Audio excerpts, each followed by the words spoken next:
What if we made an admittedly quite nice-looking coupe, and that'll just be our taxi? For some inexplicable reason, we'll just take out the steering wheel. You could just sell this as a car. You could just call it the Model B or something, and just put a wheel in it, and then it's a coupe. Congratulations, Tesla, you've ticked another box. But no, we'll just make it a taxi for some reason, even though it fills none of the requirements of a taxi, despite having apart from seats.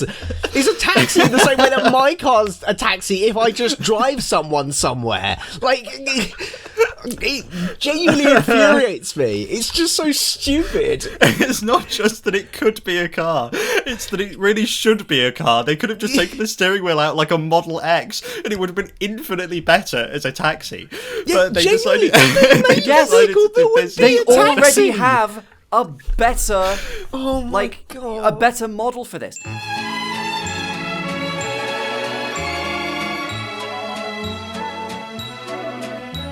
This is episode 5 of the Hot Air Outtake podcast. It is. Where we talk about car news and such. I am here, me, Intergalactic Bin Man. We also have Joe. Hi, I'm here as well. And we also have Fred of Automobilistic fame. I am indeed also here. We're off to a fiery start with this one, guys. We're so deeply socially awkward, aren't we? Anyway. Buckle up, this one's going to be a riot, ladies and gentlemen. Oh yeah, the fun in store, you have no idea. We haven't actually done a show and tell segment this time because this is a bit of an emergency. Oh my god, so much shit has happened. We need to do something. Yeah. Situation. So, VW's hit the shit. Yes, that.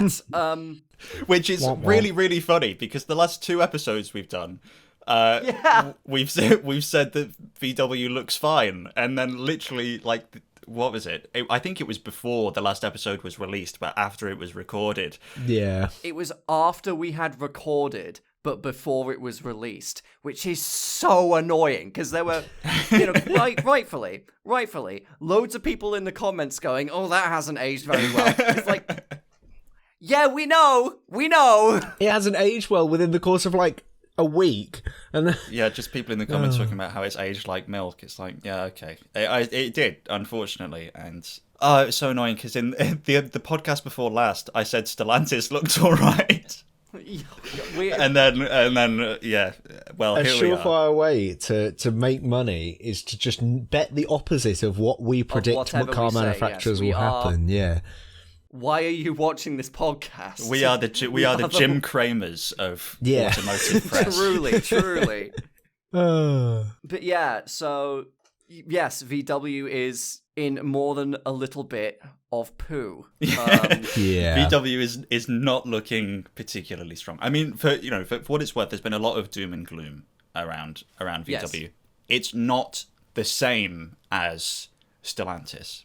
Yeah. Far from it. It's worse. They are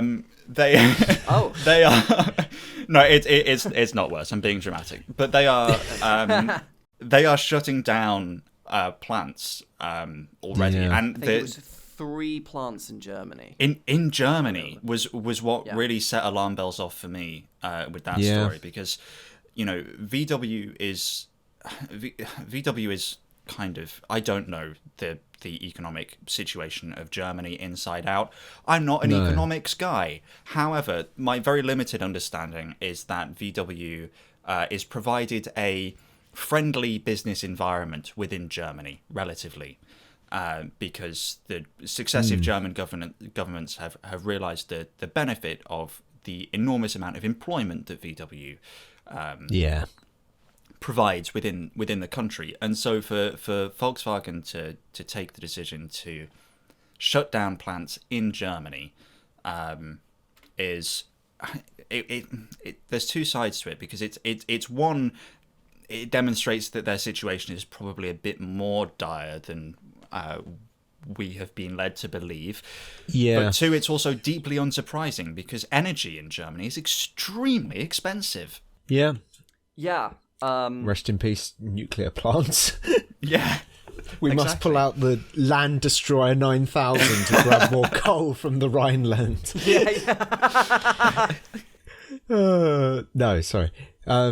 This has become a pro-nuclear podcast very quickly. I'm all for it. We must dig the coal out of the ground. We must destroy the 80% of this ancient woodland, and we must shut down the nuclear power plants. Yeah.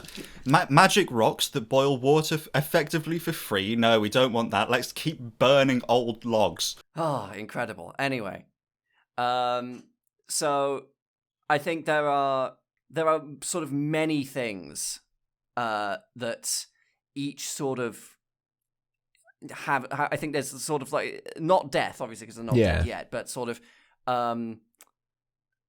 licking of the 1,000 little tiny cuts and wounds is going on. Doesn't have quite the same ring to it, but yeah, no, you are correct. I'm gonna bludgeon this metaphor to work for me. If it kills me.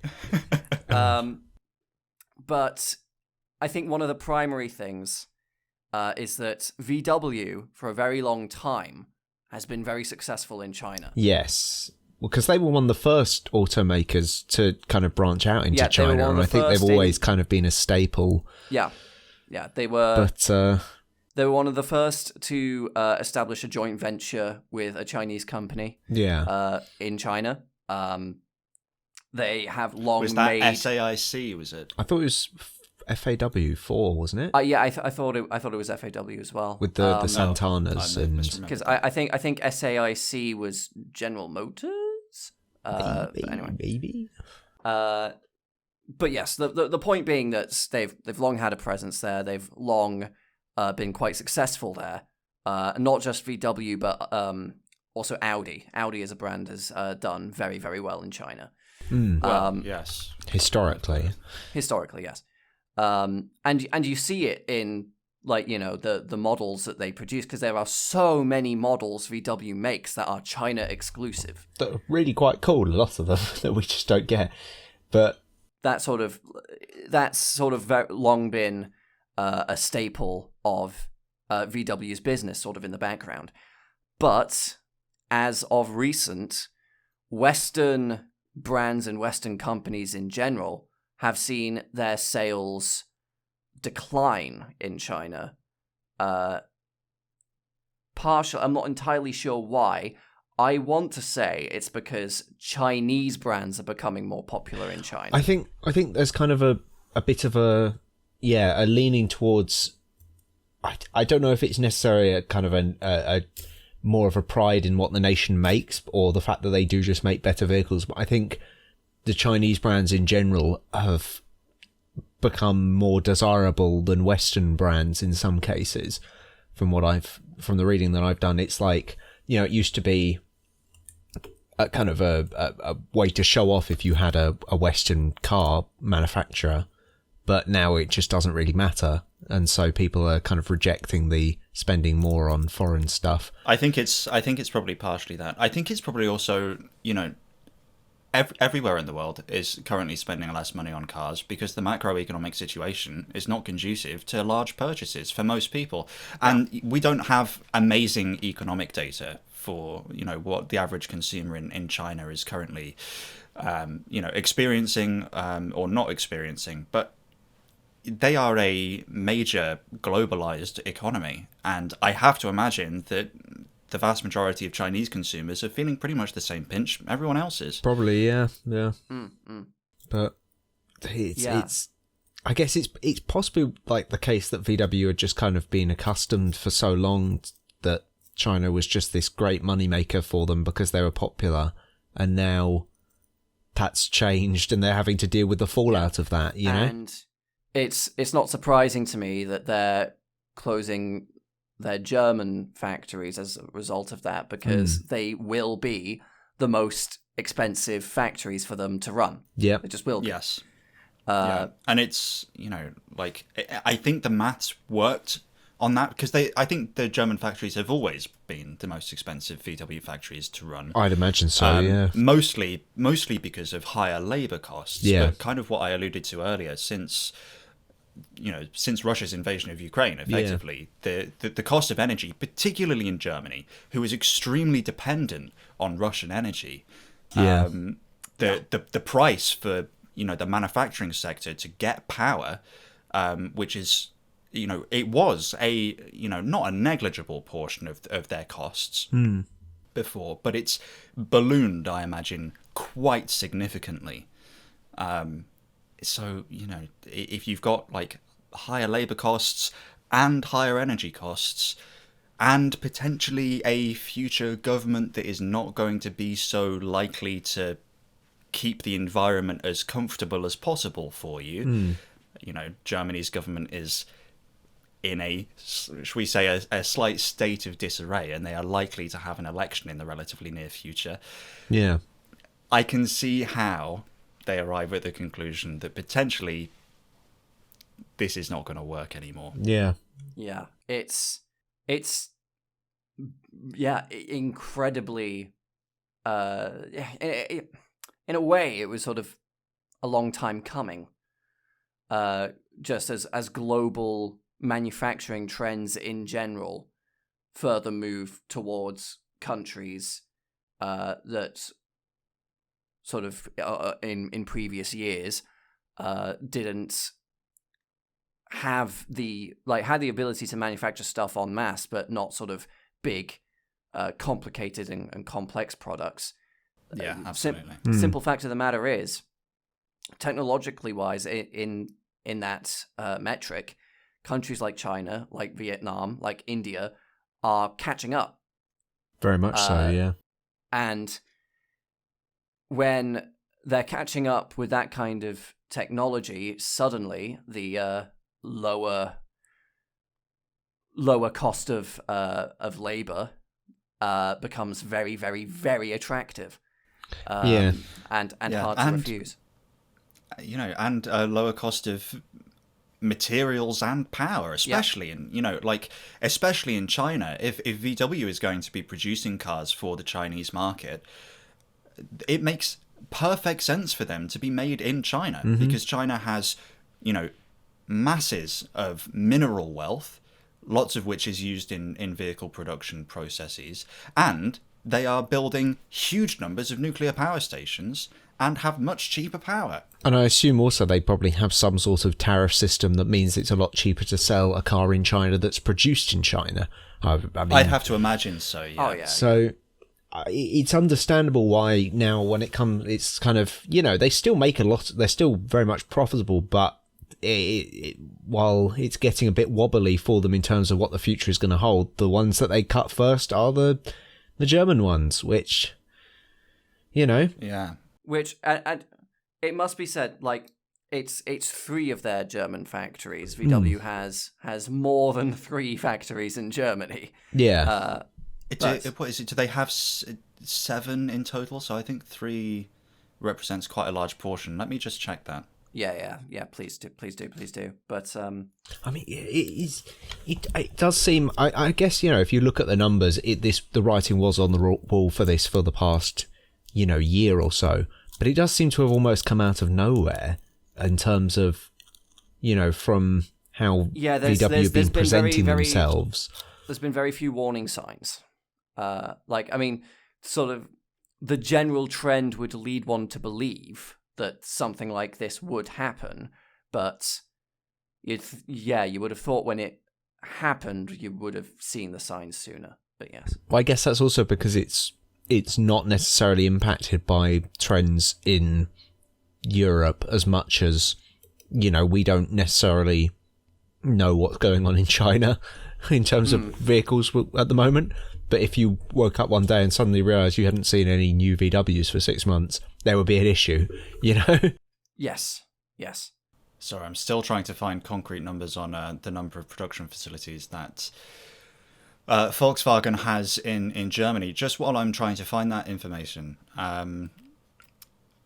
it's just we mentioned briefly Chinese tariffs earlier. I think another potentially important part of VW's decision to do this is, the US election, which I don't want to talk about Yeah. too much because I am not a political commentator, No. nor am I American. However, there has been a promise of increased tariffs on foreign goods in the United States, which will include, of course, parts for making cars, even if they are assembled in the United States. Yeah. And so I'd have to imagine that, while I think VW does have manufacturing plants in North America, I'd be extremely surprised if they didn't. They do. Yes. Do have, But I think I think most like North American ones are made in Mexico, not the United States themselves. So I They don't know how do much that would have- affect it. They do have one Possibly. factory in Chattanooga. I think, Oh, okay. Tennessee. But yeah, But I think, to the very best of my knowledge, they sell quite a lot of Audis in the US, and I think they're all still made in Germany, right? Or not in the US at least. I could be wrong on that. Okay. I don't know the ins and outs of it. To the best of my ability, I've managed to find a list of all VW Volkswagen Group factories, and in Germany they have 19. Oh wow, that's more than I thought. That's quite a few. I guess that's across all of the brands as well. That's across Yeah. all the brands, and that's Yeah. also not. That's including component factories. Does that include like they own Scania? Does that include like truck factories as well? Hang on. I believe so. I think. Actually, no, I don't think it does. Actually, it includes Okay. Oh, no, it does. It does. It does include man trucks and stuff. Yes. Yeah. But yeah, so that includes trucks, that includes component factories, and across all brands.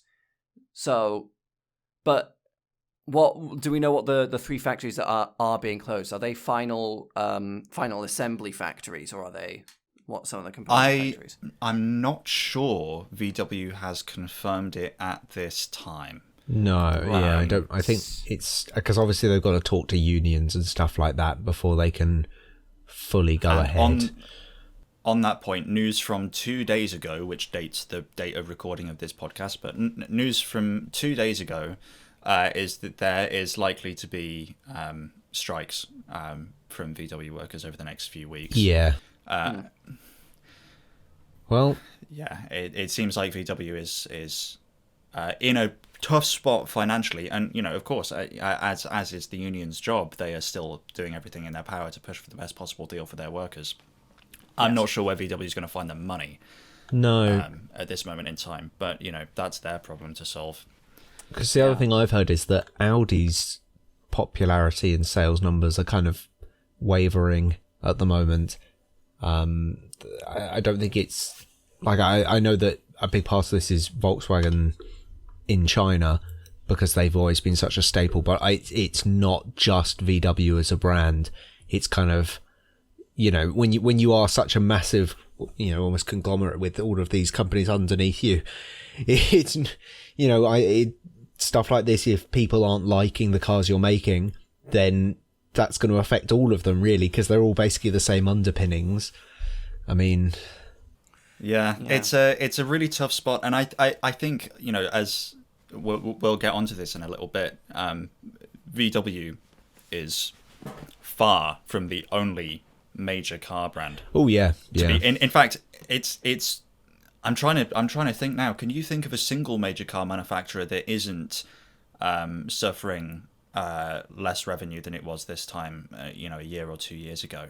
Leave alone even profits, because profits are down across the board for a myriad of reasons. But Yeah. even just headline revenue figures, your VWs of the world are in the majority in terms of seeing declines. Even Toyota is warning investors that numbers over the next, at least 6 to 12 months are going to be disappointing. I just think the automotive sector is having a real cool down, and Yeah. it's not really that surprising because for years and years, I've always been surprised, actually, at the sheer number of cars that are sold brand new every year. It's never really made sense to me, especially as cars have gotten more and more expensive. And the answer was, of course, debt. Yeah. But we've now been living in a macroeconomic environment for a little while now, where pretty much every country on the planet has had pretty high interest rates for 2 years, and it just so happens that has coincided with a decline in new car sales pretty much across the board. So, yeah, people aren't financing new cars because they're paying more to the bank than they're paying to Indeed. the car manufacturer. It's Yeah, it's I think that's a really important thing to point out, that we're going to see more of these kinds of effects in 2 slides time. Yeah. Yes. This is not a situation that is unique to Volkswagen. As we've already seen, as we've already talked about, rather, last episode, Stellantis, they're feeling a lot of heat at the moment. Now VW is. We're going to talk about someone else who already is, another company in 2 slides. Yes. This is an industry-wide symptom. The flip side of the narrative is, of course, that I think there will be some optimism and hope that when inevitably over the next 3 or 4 years interest rates begin to come down again, the industry may begin to recover slightly. But who knows? I mean... Yeah. I think there's one side to say that, like, maybe VW is making a very brash short-term decision. They say, oh, number go down, time to close everything. Which, given how short-term profit-focused almost all companies have become these days, wouldn't entirely surprise me. On the other hand, we are aware that for a very long time, VW has had a sort of long-term strategic vision for certain things. They could be using this as an excuse to shut down their more expensive to run facilities and move production more permanently to places where they can make larger profit margins into the future. It would not surprise me, exactly as you say. It would not surprise me if this is kind of a more political move than it is a financial one, in the sense that they want to close those plants, not because they don't believe they are going to require the capacity in the future, but because it is far more politically advantageous to close them, let them not exist for a couple of years, and then when the market picks up again, they just so happen to open brand new, completely unrelated plants in other countries, so as to not wind up the German government by, because the narrative of them moving plants overseas is much more politically damaging than them closing plants because they've run out of money.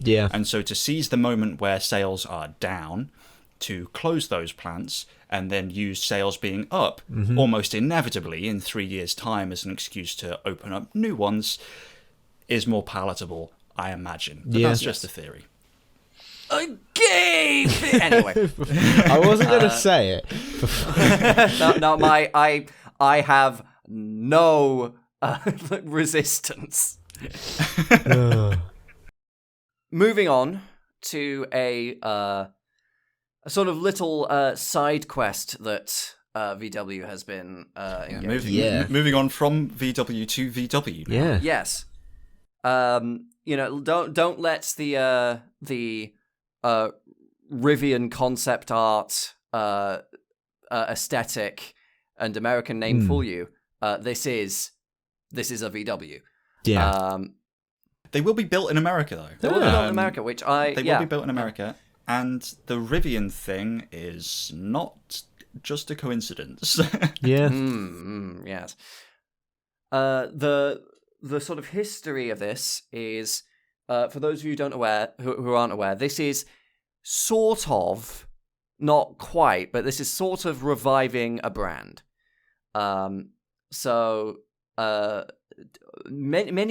Many decades ago, there was a company called International Harvester, who, I mean, basically any kind of farming garden equipment they were in. They made, as the name might suggest, combine harvesters. They made tractors. They made any kind of mechanical farming equipment, lawnmowers, all of this stuff. And as part of that, they also made trucks. And to sort of broaden their revenue stream in the 1960s, they came out with an entry-level model in their range, sort of semi-inspired by the likes of Land Rovers and Jeeps.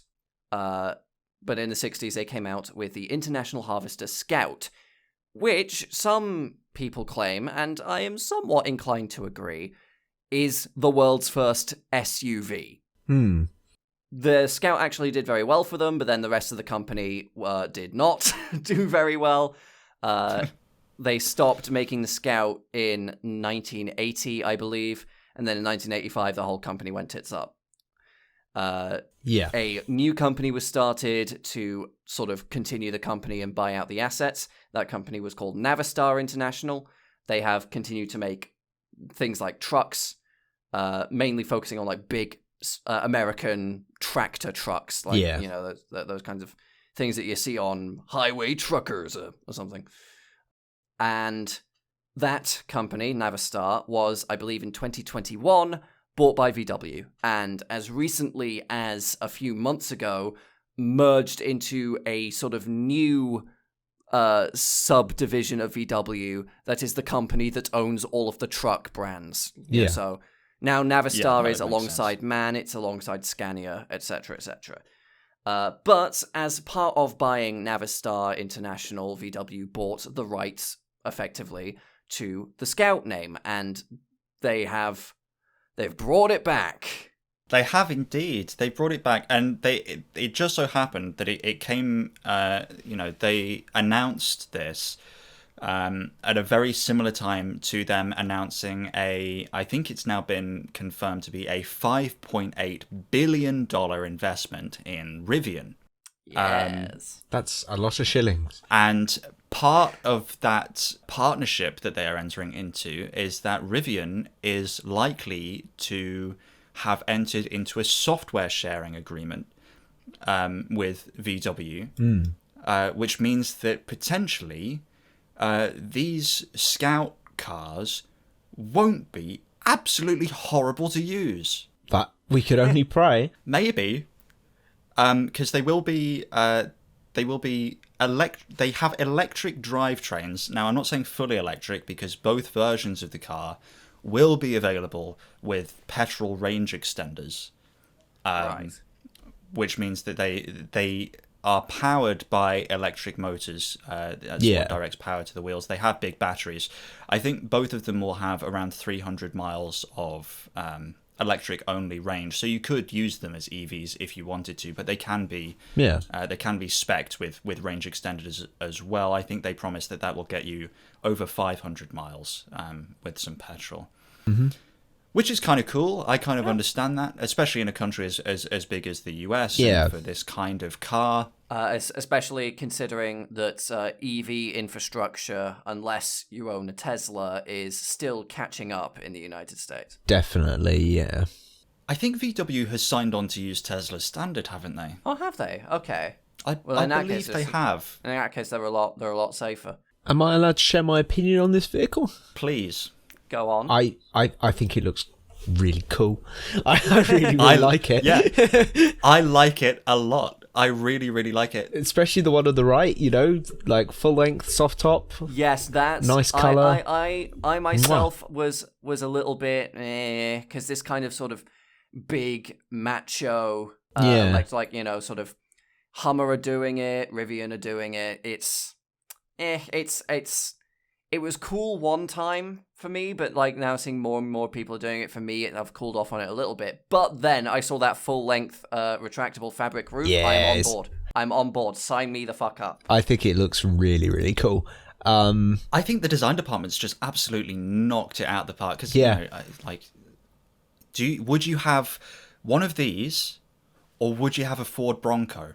And that is actually, for me, kind of a difficult question. Which is amazing for a VW product. Yeah, no, that is an excellent point. I mean, I didn't bring up the Bronco, but the Bronco is definitely within that world. But yeah, no, considering that, yes, there is a certain nostalgia for the Scout among a certain crowd, but they are effectively trying to revive a brand and name that has not been on American roads for 40 years. Yeah.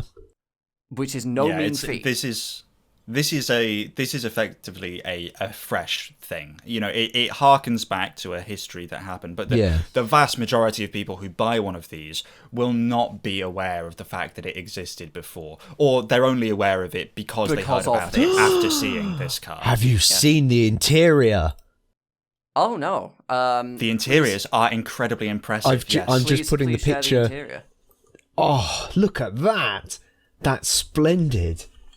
I hate to say, but no, that is good. I do like that. It reminds me of even better. It's like a cyberpunk. You can get it with a front. You can get it with a front bench seat. Oh yes. Oh okay, yeah. So no, okay, no, I do like that. And I'm seeing physical buttons for HVAC. Yeah, no, I was going to say physical buttons, and that middle screen to me almost looks like it's on some kind of rail system. Ooh, yeah, maybe. Like, I'm not saying this is literally just for me looking at it for the first time. But if it is on like a rail, so you can like slide it over to be in front of the passenger on the right, that would be cool. That would be very cool. Yeah. That would surprise me a lot if that is actually I'm just like done. That's a free but idea. I can see what you're saying. Yeah, I was about to say that's a free idea. Someone do it. It's not free. Please pay me. But that's a cool idea if it has it. But I would be very surprised. I'm liking this thing. I think that this is it's a pretty. I wouldn't say it's a necessarily pretty crowded sector, but it's a sector where there's quite a few competitors. Surprising amount of competition, because you've got the Ford Bronco, you've got the Rivian, you've got the Hummer. Is there there's no electric Bronco, is there? Have I missed it? I don't believe there is. No. No, so I get it. The Bronco's not really competing in the same sector. They're very aesthetically similar, but they're not really trying to appeal to the same. I could see that. I could see like a customer sort of, who wants that sort of big, macho-looking off-roader, sort of umming and ahhing between the two, though. Like, I understand that they're not directly competing against each other because one being electric and one not is a big separator. Yeah. But I'd guess they're going to probably steal more Rivian customers than Ford customers. Yeah. Steal Rivian customers, steal potentially the GMC Hummer customers. Yes. Yeah, potentially. Although I think these are quite a lot smaller. These are smaller. These are much more Rivian sized. Yeah, smaller, cheaper, because the GMC Hummer is ludicrously expensive. Oh, it's just absolutely huge. Yeah. It's just obscenely massive. I saw one. There's actually one for sale currently in the UK. I saw it on Auto Trader. Oh God. And oh my God, a picture of that car in the UK. It was just in a car park, but it barely fit in the space. It's unbelievably massive. Yes. No, and possibly I've never been okay. I'll put it this way. I was once a fan of the Hummer brand when I was 8. Yeah. It's just I'm not a fan of the of the Hummer sort of as a concept. Let's make this. I'm gonna do a really, really annoying thing. prepare yourselves for this, because I know I got the Aztec and now this. Yeah, I got a horrible reaction when I did this about the Aztec. But the Hummer EV, I've done some deep soul searching on this. Right, okay. This is a fully formed opinion. I kind of think it's cool, but the reason why I still feel negatively about it, and Americans tune out of this. I don't like the people who buy them. Yes, like that is significant. Like that is more my problem with Hummer. And I think it's the H3 was dreadful. The H2 was dreadful, but the H1 was kind of cool, and this EV is kind of cool. But the people who buy them are just black holes of charisma and usually intelligence. Yeah, no, it's what's I hate to invoke it, but Rare Family Guy W. They had there's one of the cutaways is like, oh, something about a Hummer driver, and it's like someone watching Madagascar on the Hummer screen and going, ha ha ha ha ha, those animals are so fucking funny, it makes me want to merge without looking. But they are just ridiculous cars. I think ridiculous it's cars something, for ridiculous people. It's the thing that makes it slightly odious to me is just how inherently and innately it is tied into the American military-industrial complex, and selling that as a cool thing. Yeah. It rubs me the wrong way, personally. Yeah, but as the U.S. military-industrial complex, destabilizing force pretty much everywhere other than the United States, right? However, F-16s are really cool. You raise an excellent point. Yeah. They just are. Just all of my political persuasions and core deep axiomatic morals melting away as soon as I watch the Lockheed Martin Fonk edit. If I hear Little Dark Age one more time, I'm dying in a trench. Oh. But on Hummer, I think I've never been to America, and so my only experience of Hummers in real life is in the UK. And I'm sorry, but if you are a person in the UK who owns a Hummer, you are a twat. Yeah, I don't like you. Grade A. There's one that recently appeared near where I live. Oh no. And yeah, because it's, to top it all off, it's also black with 100% tinted black windows. They always are. They're always like that, or they're like bright yellow with pure tinted windows, like the fucking.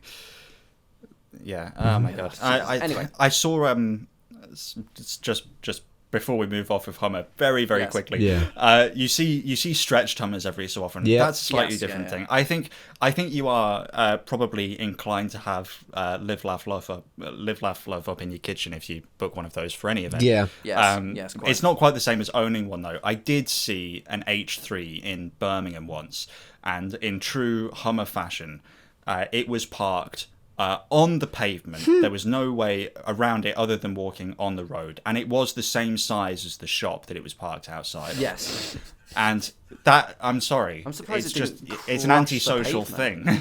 Yeah, no, yeah. Oh, Jesus. Anyway, back to the Scout.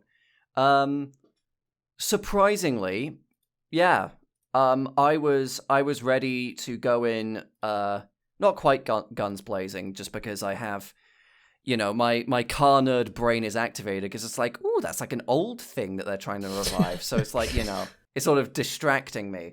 But on principle, I should hate this thing, because it's a big SUV. It's gonna be heavy as shit.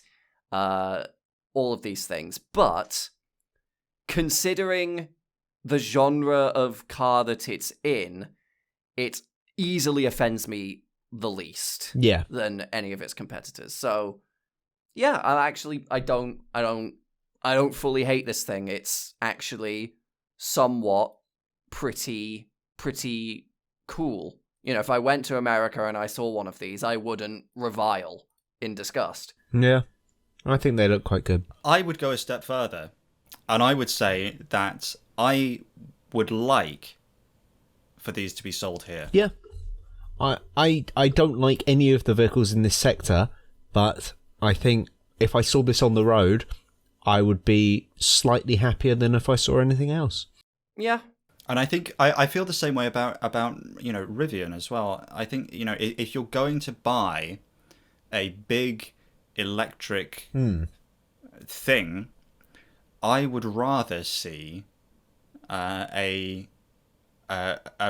rather see like a Rivian or a Scout than quite a lot of the fucking trash we've got at the moment. Yeah. Yeah, no, it actually somewhat vaguely positive. Wasn't that nice? Wow. Wasn't that nice? That's a We're going to first. talk about something that's all right. That's just about okay.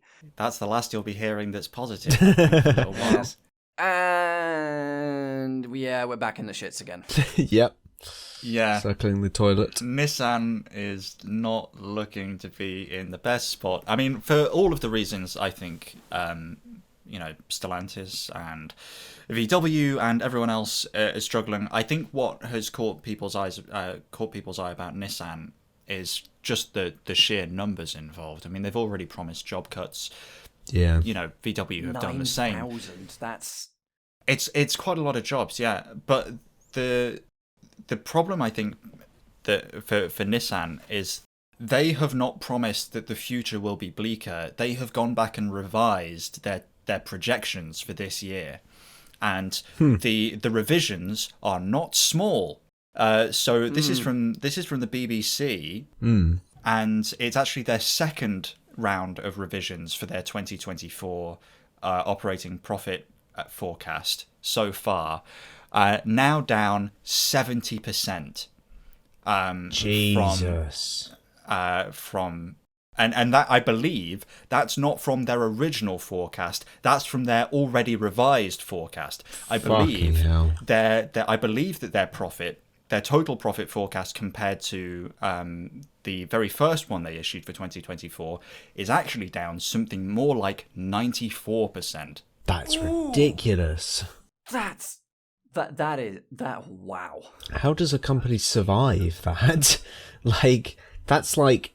That's the kind of thing that you hear in a video about 4 sentences before they start talking about the bankruptcy. Well, I mean, that is profit decline, not revenue decline. I imagine. Yeah. That So they are still... implying that they are still making a profit, 6% of what they were before. Very, very tiny profit. Again, I'm not sure if it's I don't think it's a 94% decline from what they were making before. It's a 94% decline from what they were forecasting they were going to make this year. So I don't know what kind of real numbers year-over-year decline that represents. I guess we'll see once all the numbers are in, once they've reported Q4. Mm-hmm. But that's still a pretty big thing to miss. Go like, oh, it's pretty major, yeah. Actually, we're going to make almost none of the profits that we said we were going to. Yep. That's not a great day to be a Nissan shareholder. well, I mean, given the whole Carlos Ghosn situation, it's almost like the seat of Nissan chairman is almost cursed. Maybe it is. Maybe this is exactly what Nissan needs, though, because the last time that Nissan was in like a really, really dire spot, they decided that the way to solve it was by creating the R32 Skyline, which is an absolutely fucking balmy thing to do.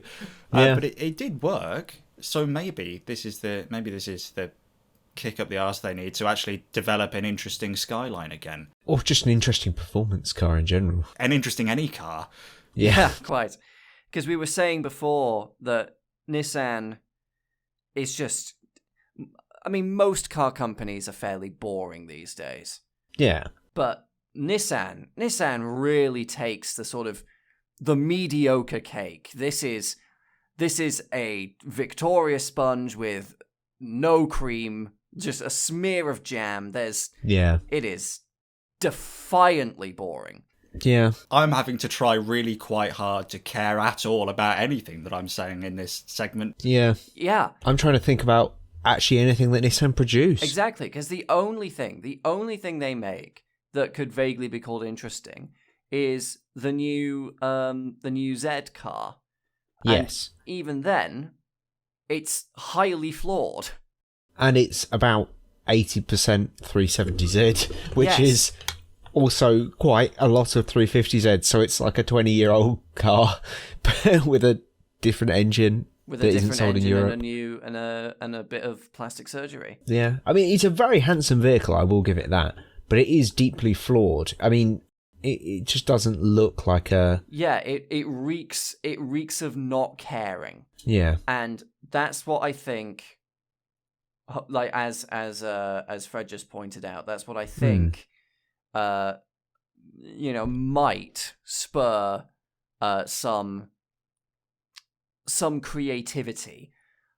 Because they have to care. Because if they don't, they go bust. Mm-hmm. I hope I do hope they're able to find something, because like, have they announced that there's going to be another GTR? I know it's been like sloshing around for years and years and years, because the R35 was released in like 2006. Yeah, it was a long time ago.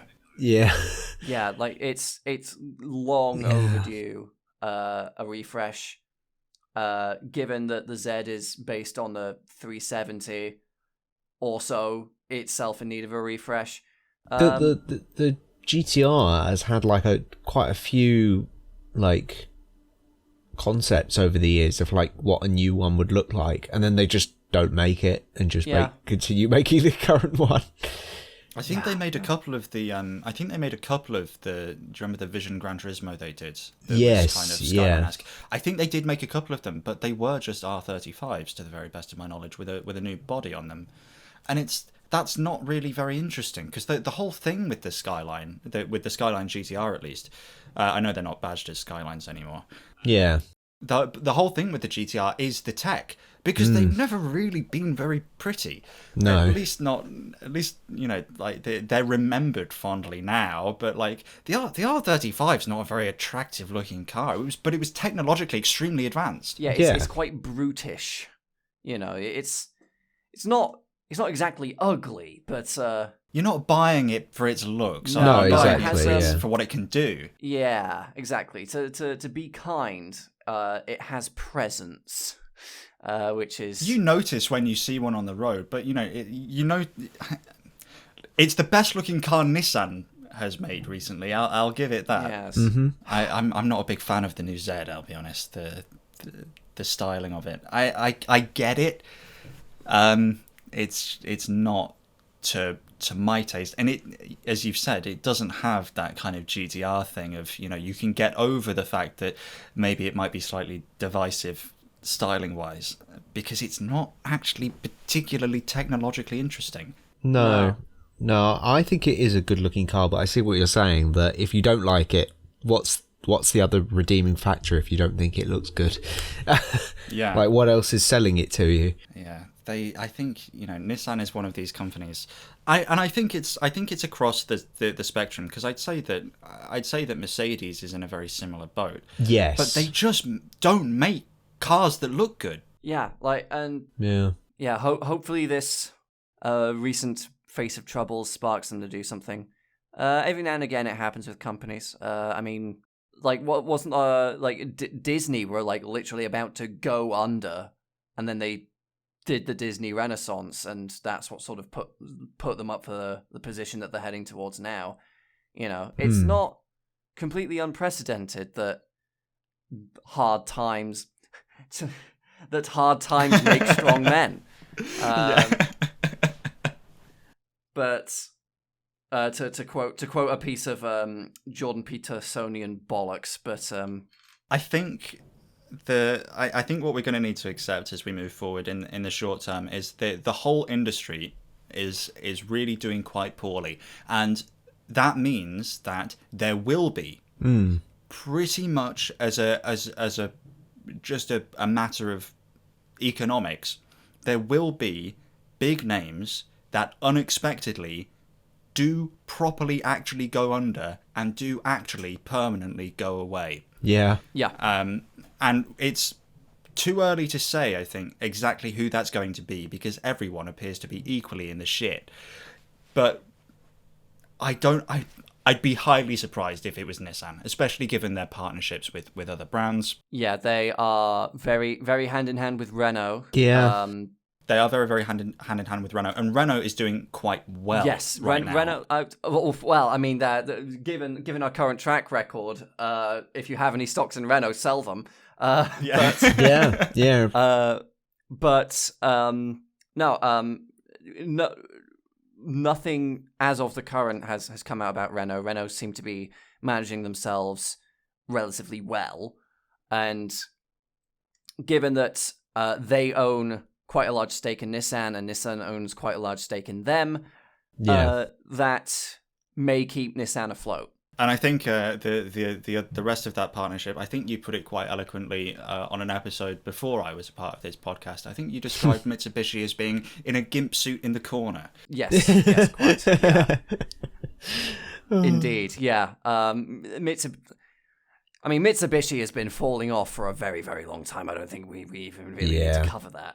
They're not relevant at all. No. But they're relevant in the sense that they are equally. The reasons why we don't talk about Mitsubishi are the same reasons we don't talk about Nissan very much, and it's because it's Nissan that underpins the vast majority of Mitsubishi's current product lineup, which must be absolutely tiny. I don't actually know what they're selling right now, but I believe that it's basically just rebodied Nissans, and therefore they have exactly the same problem, which is they are extremely and aggressively uninteresting. Yeah. Meanwhile, Mazda are just kind of doing whatever the fuck they feel like the next week. Like, do we want to put a rotary in this thing? Yeah, sure. How about a 2.5 litre naturally aspirated 4-cylinder as our new engine? Mazda have, a little while ago, they received a big... because I think they are something like 20% of their stock is owned by Toyota. Basically, the way I see it, Mazda has partnered up with Toyota and is basically like just almost functioning as like Toyota's like mad scientist R&D division. Yep, and I love it. It's just like Toyota's just like bought, giving them some cash and just be like, just have fun, just do stuff. Just make engines and yeah. Do you guys feel like making another 2-litre naturally aspirated 4-cylinder this week? Please give it another letter on the end of the Sky Active name. Thanks. Yes, quite. I did see a tragic sight. I think it was actually yesterday. I did see a Toyota Yaris with a Mazda badge on it, which I've never seen before. That. No, that is. They do that, and it is quite sad because you're going to start seeing more of them now. Now that you've seen one, you're going to see them all. Yeah. No, and somehow the Mazda badge on it makes the whole thing look terrible. Yeah. Why is the badge so small? Why is it so small? Because they couldn't. It's done so much on the cheap that they just made a small badge to fit in the Toyota hole. They did the same thing with the Corollas. They've started rebadging as the Suzuki. Sways. A Suzuki, yes. What a beautiful vehicle. A vehicle I'm convinced is solely bought just to be an Uber. I don't think anyone has ever actually bought one to be like anything else. It's like those electric MGs you see in London. Yeah. Every single one of them's an Uber. That's all they're good for. All right. Oh my God, I've just seen it's this. Okay. Right. This is the big one. This is one of the main reasons we decided to call an episode. As no one on the internet has let any of us forget for the past few days, Jaguar has done a rebrand. Mm-hmm. They certainly have. That is certainly a thing that they have done. Yes, and now we have to talk about it. And it's such... Yeah, my feelings about this are very complicated. I think my immediate gut reaction I summed up in a tweet that I made, which was grabbing, shaking Jaguar. You are not BMW! Stop trying to be BMW! You are not and never will be! Yeah. I think that was my kind of initial reaction as well. It's like, oh, what are you doing? But the more that time's gone by and I've had time to reflect on it, I actually kind of think it might be a bit smart. I've done exactly the same arc, and it's not that I've come around to this logo. I think this logo is really awful. I'm kind of, it's grown on me. When I look at it now, I think it's a bit Art Deco. I don't think so. I like it. I think it's. so. I think they're going for. I'm hoping at least they're going for a bit of an Art Deco kind of thing. I think it's cool. No, the thing that pisses me off about it, capital Is it the G, capital G? capital G, lowercase r and a. That's really fucking my shit up.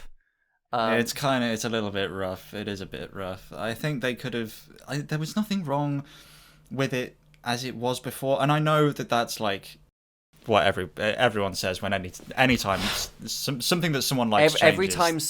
Every time something happens, and it is true, and this is I think what colours the vast majority of my feelings towards this.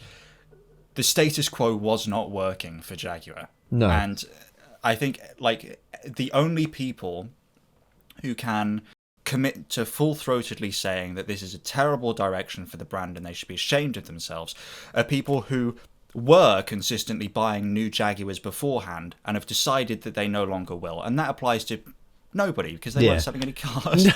Exactly. My feelings about this are many. Again, in that tweet I made, the sort of idea that I had was for Jaguar to sort of lean into the Jag Mark II bank robber thing, or sort of lean into the caddishness that is associated with Jag. That was my feeling at that time, and to a certain extent, I still believe that. Because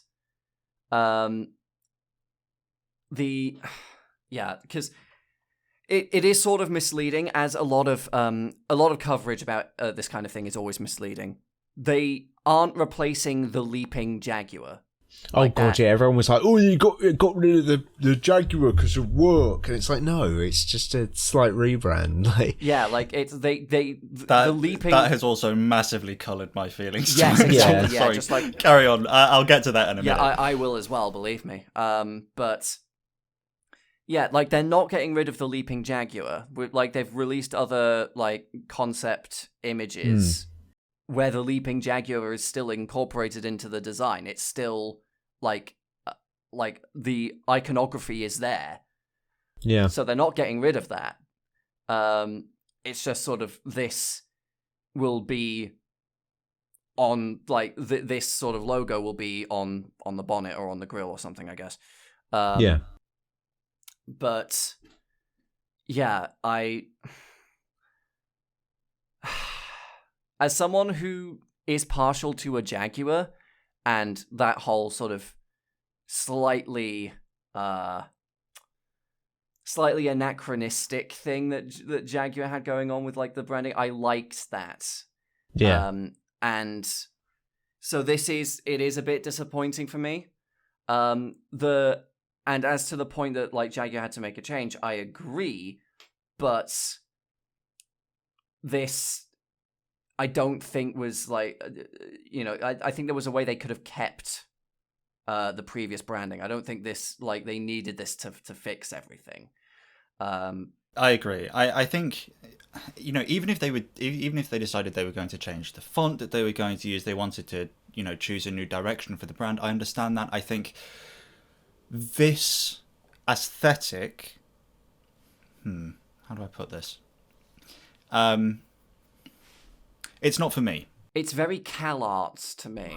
I think it feels a little bit like it's, hip and new and fresh for 2014. Yes. And yes. I'm not necessarily certain that they have correctly read the cultural moment. And I'm specifically only talking about this font, which is an extremely minor thing, of course. I think the advert, people are getting extremely upset about the advert. Are we gonna talk about the advert? I guess we kind of have to. It's fine. It's an advert. It's an advert. All adverts are vacuous nonsense. Well, you know That's what adverts are for. That's what they do. I would say in terms of doing what an advert should do, it is one of the best fucking adverts ever produced for anything. I have never seen more people talk more quickly about a car company fucking ever. Yeah. It's mental how many people... This everywhere. Like, it started off, like, firstly I saw it because, like, and, you know, like, on car channels. Yeah. Then, like, people on Twitter started talking about it. I've seen posts on fucking Reddit about this. I've not been able to escape. And not it on was fucking trending on Twitter at one point. And not even exactly. Insane. And not like when on Reddit, not even on like r/cars. It was on like r/mildly infuriating or something. You know, like one of the big fucking subs that I don't actually really like to visit because a lot of the really big ones are also just full of vacuous nonsense. Yeah. But like, you know, lots of people would. People who never think about cars are talking about this. They are, and it's because it has been co-opted by culture war grifters. Yes, exactly. To give a tiny, minuscule little bit to those people who are criticizing it. I can understand how an advert for a car company with no cars in it might be, but slightly, might feel slightly disjointed. But that basically any criticism of it beyond that foundational point is... I get that, but also, like, it isn't an advert for any specific Jaguar car. It's an advert for what Jaguar is becoming. And yes, it's very weird and a bit confusing. But if Jaguar are becoming what they're saying in the advert, then, you know, it's not like they're advertising a car. It's not like it's going to be on TV, like trying to get you to buy a car. It's just saying this is what Jaguar is going. I think it's less an advert and more an announcement. It's more a statement. I think it's about cultivating a vibe. Well, it's about cultivating interest in Jaguar, which it has done incredibly.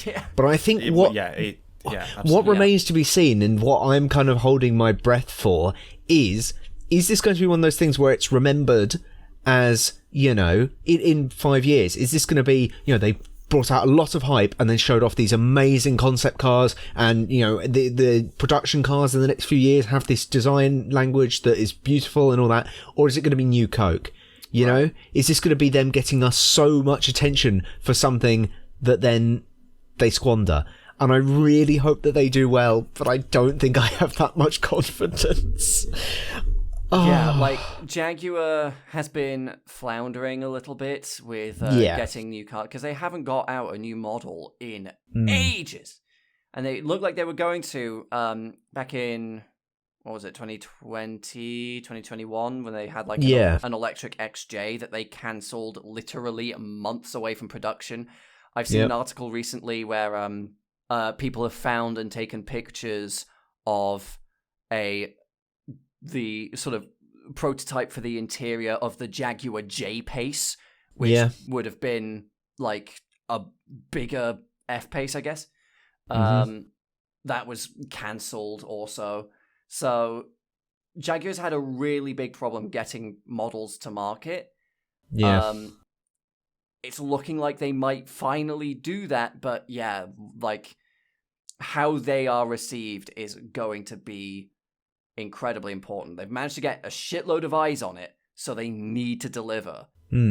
Part of the problem they've had as well is not just they've had a problem getting cars to market, because that is a problem, but that's only a problem if the cars they have gotten to market were actually selling, which they were not really, in any meaningful numbers. For me, Jaguar's had, you know, money problems forever, and I do. Sorry, I'll come back to you in just a second, but I've got this thought. I need to get it out. Please do. This is a slightly politicized thought. However, if you're if you're already an hour into this podcast, or have listened to a single episode of it before, I'm sure I'm just going to be saying things that you already agree with. I have to imagine that a Jaguar direction that prevents the Nigel Farages of the world from ever buying a Jaguar product ever again probably means that they are more likely to appeal to slightly younger people. And it is those slightly younger people who are buying more cars in this segment anyway. Yeah, Yes. I I think that they keep going. can't kind of, the Jaguar pipe and slippers thing. Well, the thing is, sorry, I'm going off a tangent, but this reminds me somewhat of Oldsmobile in a way. Their 80s marketing campaign was, this isn't your father's Oldsmobile and everything, when they wanted to shake off the kind of old people who are buying it. But the problem that they had is you can't do that to the kids of the people who you've told was their parents' cars. You can't keep doing that. And that's what kind of killed Oldsmobile. And I worry about them somewhat if they do cock this up, that they'll have, thrown away their previous customer base, although be it, not a massive one, they weren't doing particularly well, and try to appeal to a new customer base who might reject it, and then they're just, Yeah, I think part of the reason Jags weren't selling is because I think they already didn't really have an audience, because for the past many, many years, Jaguar have been trying to sort of smash themselves into a German executive-shaped hole. They've been trying to become an alternative to BMW, an alternative to Mercedes, an alternative to Audi. Because they come out with the XF, which is a pretty dyed-in-the-wool BMW 5 Series rival. They have the XE, which, by all accounts, was a good car. All the reviewers loved it, but they didn't sell any. Because you can't convince someone who wants a BMW 3 Series that a Jaguar is going to do better. Yeah. Or is going to do better for them. It's just the name Jaguar. They've had an identity crisis, I think, for quite a long time, because, as I said, they keep trying to smash themselves into that German executive hole, and it's not working. They're not buying it. Them being, because you can't win over that audience. Someone who wants a German executive car wants a German executive car. Indeed, yeah. So, I think, that they needed to sort of change directions to find the Jaguar fan. And that's why my gut reaction initially was they need to sort of lean into the bank robberness, the caddishness, the awe around Jaguar that no other brand has. And, sort of, as I put it, sort of be a bit of a villain of the car industry, almost play the heel in not really, but, sort of, we're a brand for people who, who go out and do things or whatever, I'm sure there's all sorts of marketing and corporate nonsense you could conjure up around that. But that was my initial thought. That being said, I don't think that's necessarily going to go away because of this big rebrand. Yeah. The sort of leaping Jaguar iconography, as I already said, that's staying on the car. Like, that's not going away. Yeah. The main thing that does piss me off about all of this, it's not anything to do with the advert. Like I said, the advert's fine. It's more of a statement rather than an advert for a particular car, as we've already discussed.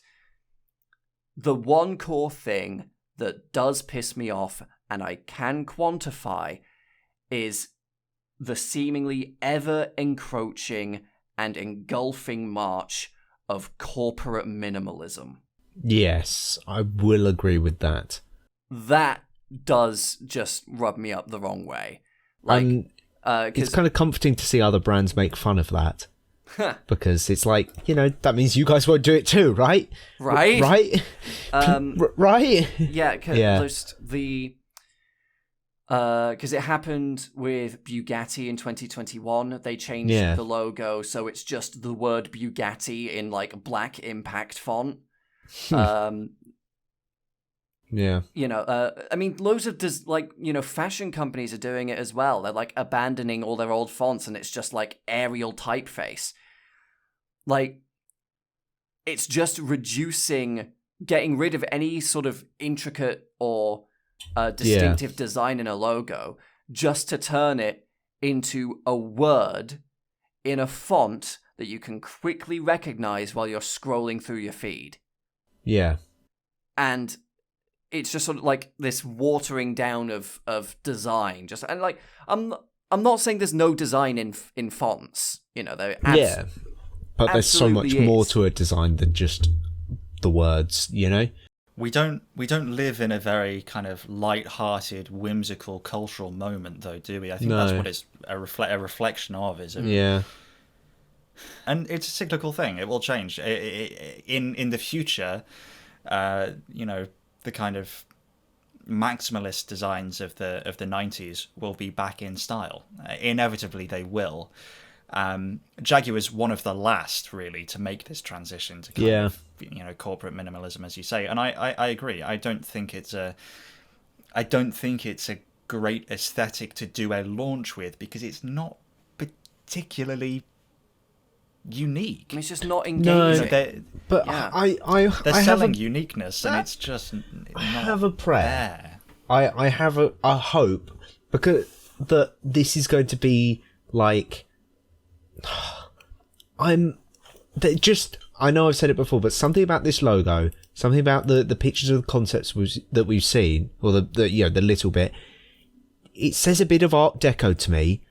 I love the idea of Jaguar making some truly kind of beautiful, extravagant designs that we know that they can make again, because it seems like, they've made some good looking cars, but you look into their past and there are some truly stunning greats. And I maybe this shake-up is what they need to bring that stuff back, because they've had some, good times, and then there were some wobbles in the 90s and continuing on, but then they've made some good cars, but I've always felt like they've been somewhat tied to nostalgia, to the older things, to the styling of, it's normally just like the E-Type and the old, Mark IVs or whatever, as like inspiration for everything, that they've got to hark back to those because those were popular. What if they do something new? What if they do Art Deco styling or something, gorgeous designs, but of some that isn't harking back to Jaguars of old, that's just something fresh but gorgeous. I want them, because I think that's held Jaguar back for so long, is that they've, they always have to, in every model, has to be like, oh, do you remember this thing we made? Like, everything. Yeah, that's the sort of, the modern capitalist obsession with nostalgia is also another fucking disease. Yeah. That I loathe. I recently learned that Edgar Wright, of all people, did, like, I was watching a podcast that he was on, and he sort of likened the nostalgia to a disease and pointed out that almost every other word we have in our language that ends with like algia or that sort of thing is a disease. Like, it's so blinding and numbing. It's just, hey, remember the thing we did? It's the thing we did. The thing you like? It's the thing you like. Buy the thing. Yeah. And I think that's just been such a thing that Jaguar hasn't been able to escape, and it just limits them so much. Yeah, because those timeless designs that they have, like the Mark II, the E-Type, the old XJs, my personal favorite, the Mark X. Yes. My personal favorite Jaguar. Those are all timeless and iconic because at the time they were fresh and revolutionary and radical. That is exactly what I was going to say. Yeah. And I think that's the biggest misunderstanding about this relaunch for Jaguar is, you know, the reactionary response to it as like, oh, you're throwing away your heritage, or people making it something bigger and saying that they're spitting in the face of British heritage is utterly laughable. And I think, you know, without trying to get too grand, I think it speaks to a wider problem that this country has about change. We are like not we, but as a people, there's a real resistance to changing things, even if the only reason we like the things as they are now is because of how revolutionary and interesting and they used to be, they were at the when time. they were new. Yeah, I think there's this country. I don't even say this country because it's like I think it's not just a problem here, but maybe it's this particular cultural moment. Maybe it's I'm sure there are also arguments to be made about late stage capitalism having an effect as well. But it seems that there's a very societies in general are becoming very, with a lowercase c, conservative. Yeah. Yes. Someone who is advocating for big change, or when big change happens, there's always very, very vocal groups of people who did not want that to happen. Yeah. I think, yeah, it's, you know, like I've long, with regards to Jaguar specifically, I've sort of long been of the opinion, not just Jaguar, but like for any brand where it's the case, sort of just trying to sort of live in the glory days and just keep playing the hits, as it were, long after the hits have lost relevancy. It doesn't work. It's not something I've ever liked.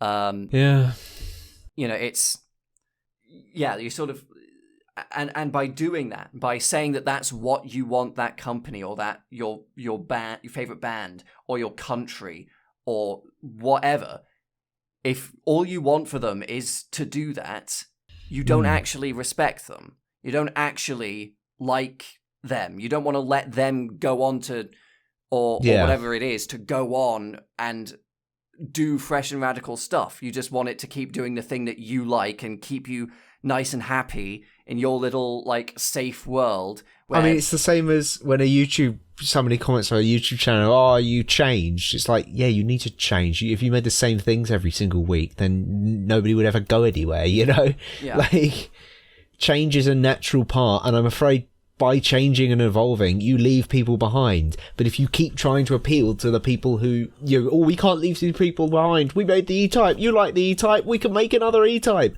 No, you can't. Get a grip. Move on. And I'm hoping this is them moving on. And I hope they continue to make gorgeous cars, but I hope they're gorgeous in a new way, in an exciting way, rather than just retro throwbacks. Because yes, a lot of Jaguar's retro throwbacks are good-looking cars, but that doesn't mean that you can keep doing it forever, you know? The wonderful thing about the fact that Jaguar made all of those beautiful, wonderful cars is that no matter what they do in the future, you can still go and buy one of those old, beautiful, wonderful cars if that's what you want to drive. Yeah. Yes, exactly. This does not stop those existing. This does not suddenly evaporate every E-Type into, it does not Thanos snap every Mark II. Like, they will continue to exist, and they should be cared for. They should be looked after. They are wonderful cars, and I'm very glad that they exist. And it is an important part of Jaguar's history. But we don't live in the past. Yeah. We haven't for a while. Yes. That's such a stupid statement, but it's factually correct. Yes. You can't live in the past. I think there was I can't remember who, but there was an author that said the past is a country you cannot visit. it's something that we can sort of look at from afar, but it is history. It is gone. We need to move on. And it's not as if you can't do like fresh and radical stuff while, maybe having a little bit of retro flair. It's not as if you can't do both at the same time. Yeah. Plenty of companies have and do it, and I'm sure Jaguar will keep their sort of classic division open, the one that will every now and again make some reproduction Jaguar-y type lightweights, or you can get like a resto modded classic car from. I'm sure they'll keep that open. So basically, Nigel Farage, stop fucking whinging, right? Yes. Turn the camera off. Grow up. Go back to Clacton. Him and many other people. I saw Russell Brand release a fucking statement about like go woke, go broke. I just thought, fuck off. Oh god. Yeah, but I feel like also some of this, surely that's like, if you're pissing off people like that, that's a good sign, isn't it? It did slightly make me, because I had a more negative reaction than I voiced today when I first saw it, and I was already kind of beginning to walk that back and go, that was kind of I did have a slightly reactionary response to it. Yeah, and I think so as well. I was galvanized in my reassessment of my opinion on it when I saw your Farages and Brands of the world descend on it immediately as a point of like, culture war dunking. And I thought, you know what, there is precisely zero issues on which being on the same side as those two people is the right place to be. I have already voiced my multiple issues I have with this, but those are not the issues that they have with it. The issues they have with it is that there are people of colour in the advert. Yes. Like... And queer aesthetics. Exactly, yeah. Like, that's their problem. My problems are different, but I do not... that's... the principle of Jaguar trying to reinvent itself, and not even completely reinvent itself, because, going back, the appeal of Jaguar back in the day with the Mark IIs and the Mark Xs and the E-types was that if you owned a Jaguar, you were a bit rakish. You were a bit of a... you offended certain people if you owned a Jaguar, and that was part of the appeal. And that's kind of what Jaguar is doing right now. Yeah. Is offending people of a more conservative persuasion. So if anything, this is more in keeping with their heritage. Indeed. I wish them good luck, and I'm excited to see what happens next, because I want a new Jaguar. You know, as a brand, I want Jaguar to move on. I want them to survive. I want them to make like interesting vehicles into the future. Yes. Yeah. I'm excited, and I am optimistic. Yes. About Jaguar's future. I am. Yes. So, given our track record, sell all of your stocks right now. Yeah. But they're done. Not nearly as negative as I thought it would be, but change the font. I like the font. You and nobody else. Right. I think okay. This is your Pontiac Aztec moment, I'm afraid. Yeah, I understand the issue with the G, but I don't think there would have been a better way to do it, and I do think the font looks quite cool. Like the R and the J are the same. Look at that. That's cool. The R and the J. I think the better way to do it would be if they were all capitals. No. Yes. I think no, but that's too violent, too angry. This isn't Jaguar. This is Jaguar. You know, it's. I should shut up. Anyway, moving swiftly on. Jaguar's gone soft and woke. Let's talk about someone else. If you weren't listening to the entire previous discussion, bad advert bad, woke. Yep. They just the thumbnail should be Jaguar hate themselves. Ashamed of their history. Yes. Because of woke. Betrayer. God. Yes, but anyway, because then we can get in the clicks from those people and then convert them with our nuanced discussion, which is how that works. I'm sure we're going to change many people's minds. Of course. Yes. Because that's exactly why people click on content like this. Indeed. Lotus. They made a big announcement a few years ago that they were planning, not even a few years ago, I mean, time flies. But they made an announcement not too long ago in the grand scheme of things that by 2028 they were going all electric. And they have recently announced that by 2028 they will not be going all electric. Which, I mean, it's not unique to Lotus. I think sort of a lot of people saw this coming because unfortunately or fortunately, however you look at it, these statements are very, very easy to make, and when the time it's one of those things that you can say and get some good publicity at the time, and then deal with the consequences of how to do it later. And unfortunately, the consequences are, oh shit, that's not something we can do. So, well, no, because they thought they could, because the EV market was going up and up and up and up, but the EV market has decidedly cooled off now, especially in the luxury and sports car segments, which our friend Lotus here almost exclusively operates within. Yeah, I mean, I think it's been partly, from my understanding, because, you know... Oh my god, is that Lotus's stock? Oh. Now, that drop is not a response to this news. This news is a response to the graph. Yeah. Yes. I mean, I think a lot of it, like, especially in this country, it's a solid, a very large percentage of EVs that people, of people who could possibly be EV buyers are already EV owners. I think there's a limited amount of people in this country, at least, that don't have an EV now, but that are also like open to it, wanting it, and willing to deal with the financial hit at the moment of buying an EV and the depreciation. It just doesn't make enough sense for the vast majority of buyers right now. No. I mean, there will come a point where, fuel taxation and government incentives make the maths. It will make it a no-brainer that, pretty much every new car sold will be an EV. But we're not at that point, and we're not at a point where it would be sensible for the government to apply enough pressure to make that happen, because the economics of electric vehicles at the moment just aren't quite there enough for everyone. And the government were saying for a number of years that they were going to be applying that pressure, but now as it kind of gets closer, it's walking back a bit because they realise, wait a second, we don't actually want that. And it's, it's all well and good when,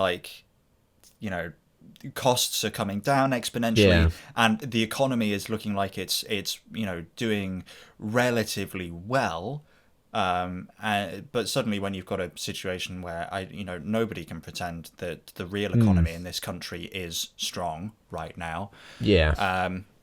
And costs for EV manufacturing have stopped coming down so quickly. We're reaching a leveling off point. At least in the short term. And as you say, the depreciation issue as well. I think there are people in this country who don't have an EV who would like one, but they will buy one in 2 years, used.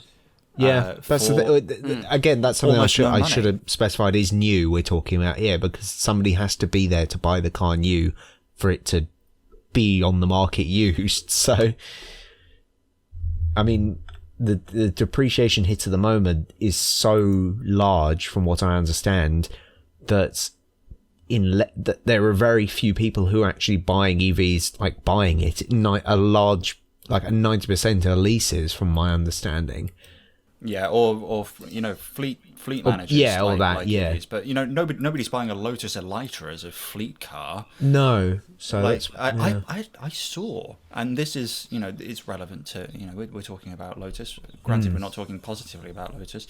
I did see a Lotus Elytra on the road. And I see quite a lot actually. I'll be honest. Elytra, the Minecraft item.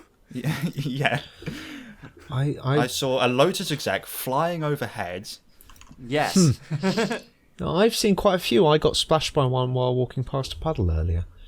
Really? I'm amazed that they're selling any at all, because aren't they obscenely expensive? Yeah, I mean, I think it helps. I live quite close to a Lotus dealer, but I do see. I would say probably one every 2 days or so, which is surprising, but.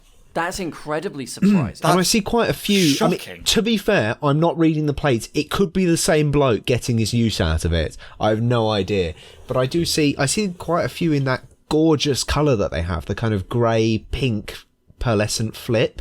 Have you seen that? No. It's Beautiful. I'm not a fan of the vehicle, but that colour, it's like a TVR colour almost. I mean, it's a bit more sedated than that. But I'll have to try and find a picture of it while we talk about other things. But I'm trying to find out how many they're selling of these, because I'm absolutely astonished that you're seeing them that frequently. Because I do not. I haven't seen one in months. I'm surprised. I thought that they were selling quite well because of the amount that I see, but maybe I'm the exception.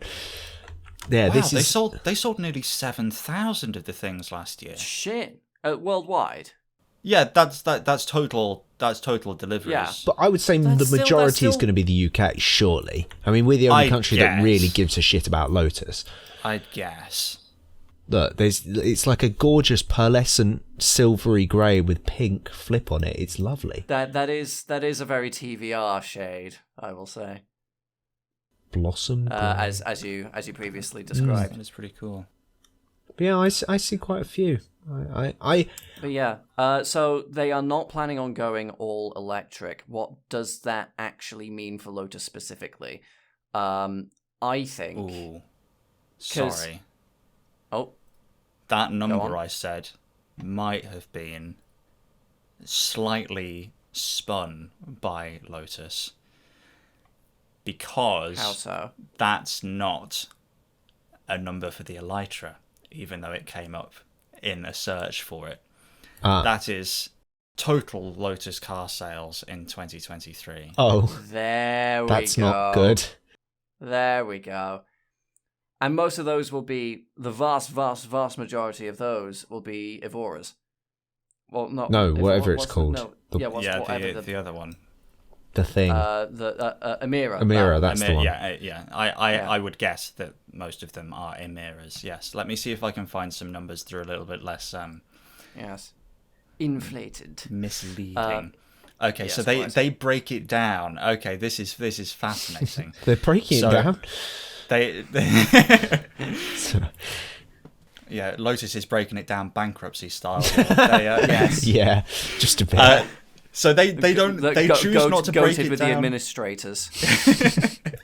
They choose not to break it down by model. They break it down into just two subdivisions: lifestyle vehicles and sports cars. Right. They helpfully don't say which of their models fit into each, but I think we can relatively. So they have fake woke nonsense and sports cars, basically. So I'm going to guess that the Electra and the Emea are lumped into lifestyle vehicles. That's going to be my guess.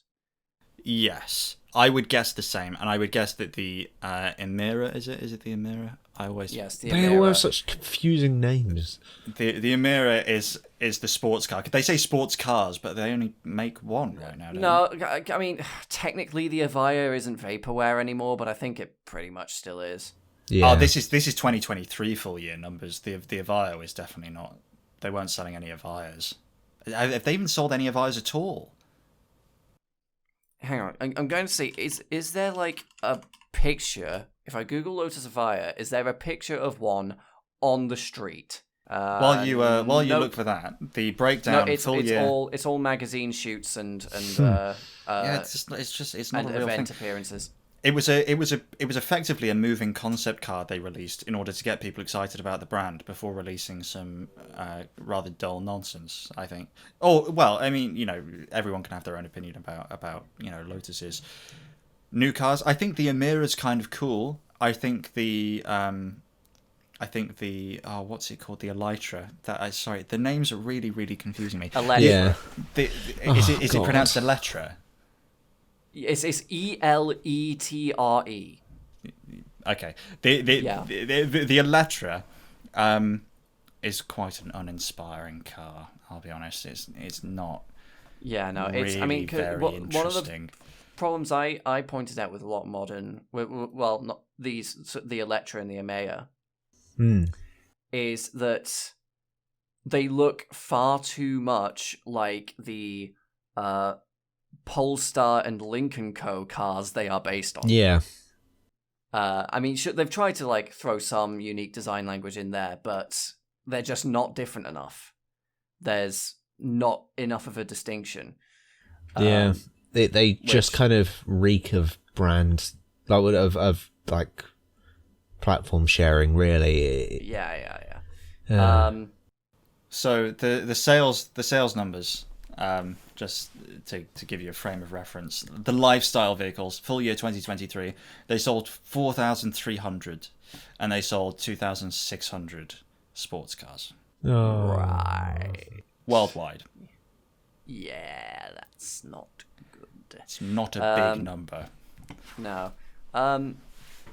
Yeah, sort of come back to sort of the broader point about companies not going or sort of walking back on their promises to go fully electric. I think, yeah, a lot of that has turned out to be consumer trends. Because, as I said before, luxury and sports car buyers are proving a lot harder to persuade over to the electric side.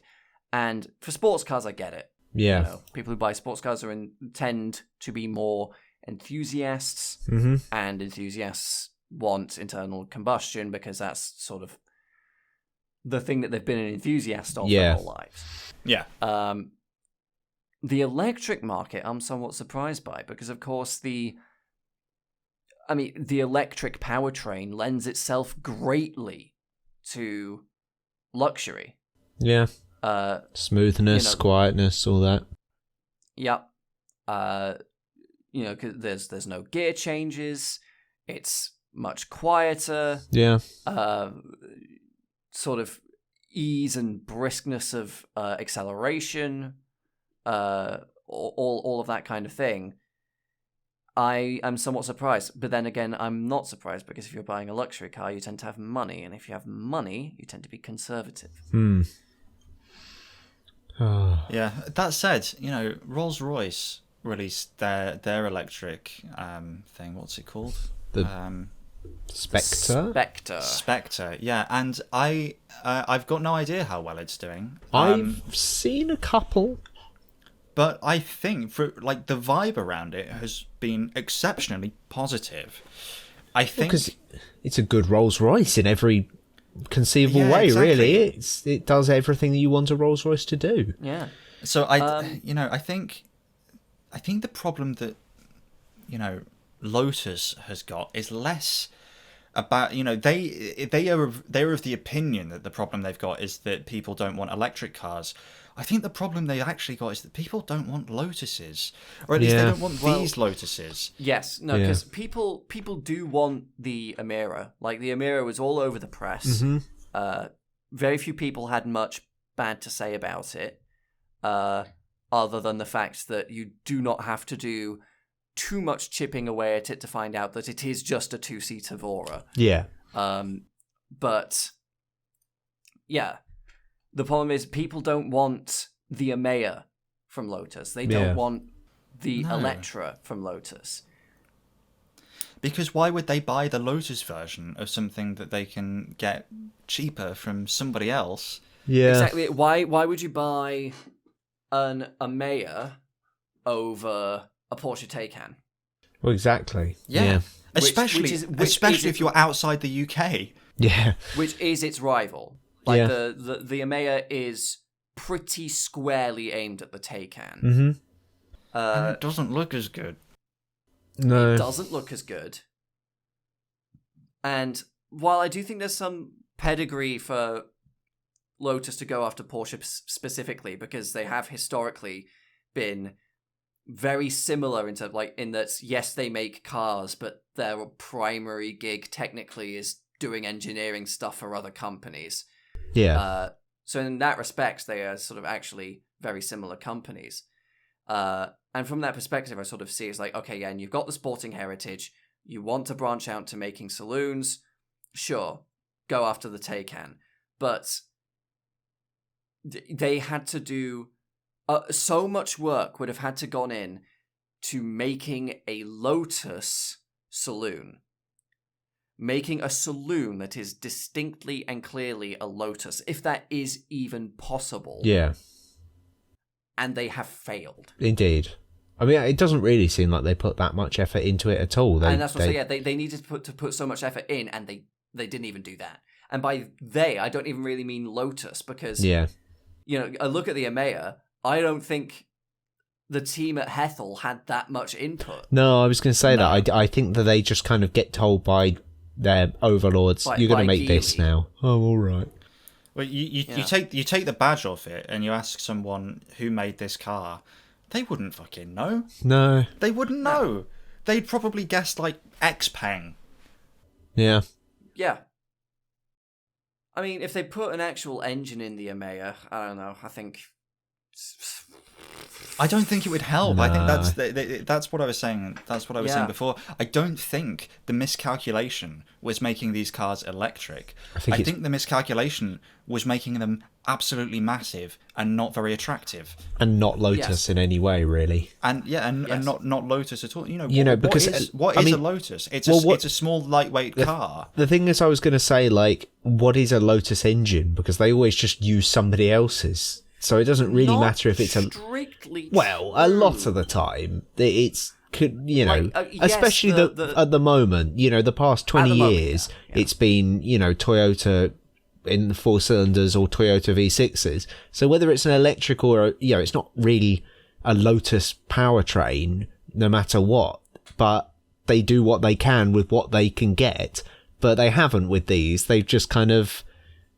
Well, I think they've just been told that they're going to sell them so that Lotus can sell more cars. And... Yeah, no, this... Yeah. They're pretty... yeah. Not pretty. Indeed. They're pretty not pretty. And they're pretty not light either. No. Yeah, what I was going to say earlier, what is so simplify and add lightness about these? Well, I find it funny that they're making like an exclusive line, aren't they, called like Colin Chapman something, because Colin Chapman has always been famous for wanting to add luxury features to a vehicle. Yeah. Oh my god. Didn't we like make a joke a while back about how ridiculous it would be to like have a car called the Colin? I believe we did, yeah. About exactly that. Yeah. Oh god. Oh my god. Can't wait for Lotus to sell 850 Lotus Collins over a period of 2 years before going bankrupt. Oh dear. Anyway, moving on. We've been overdue. We've been overdue to talk about this one, I think. We are a little late on it. Yeah. And, I'm no more excited to talk about it than I was when I first saw it. Yeah. The Tesla Robotaxi. Is it the Robotaxi? It is, isn't it? It's the Robotaxi and the Robovan. Oh, it's not the Robovan. It's the Robovan. No, like Twitter, I am dead naming this. So this is insanely dumb.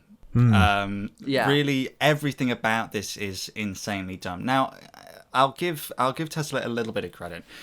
I don't think it's insanely dumb to design a okay, I'm going to rephrase that. Within within the logic that Tesla has created for itself around its self-driving cars, it makes sense to develop a car like the robotaxi.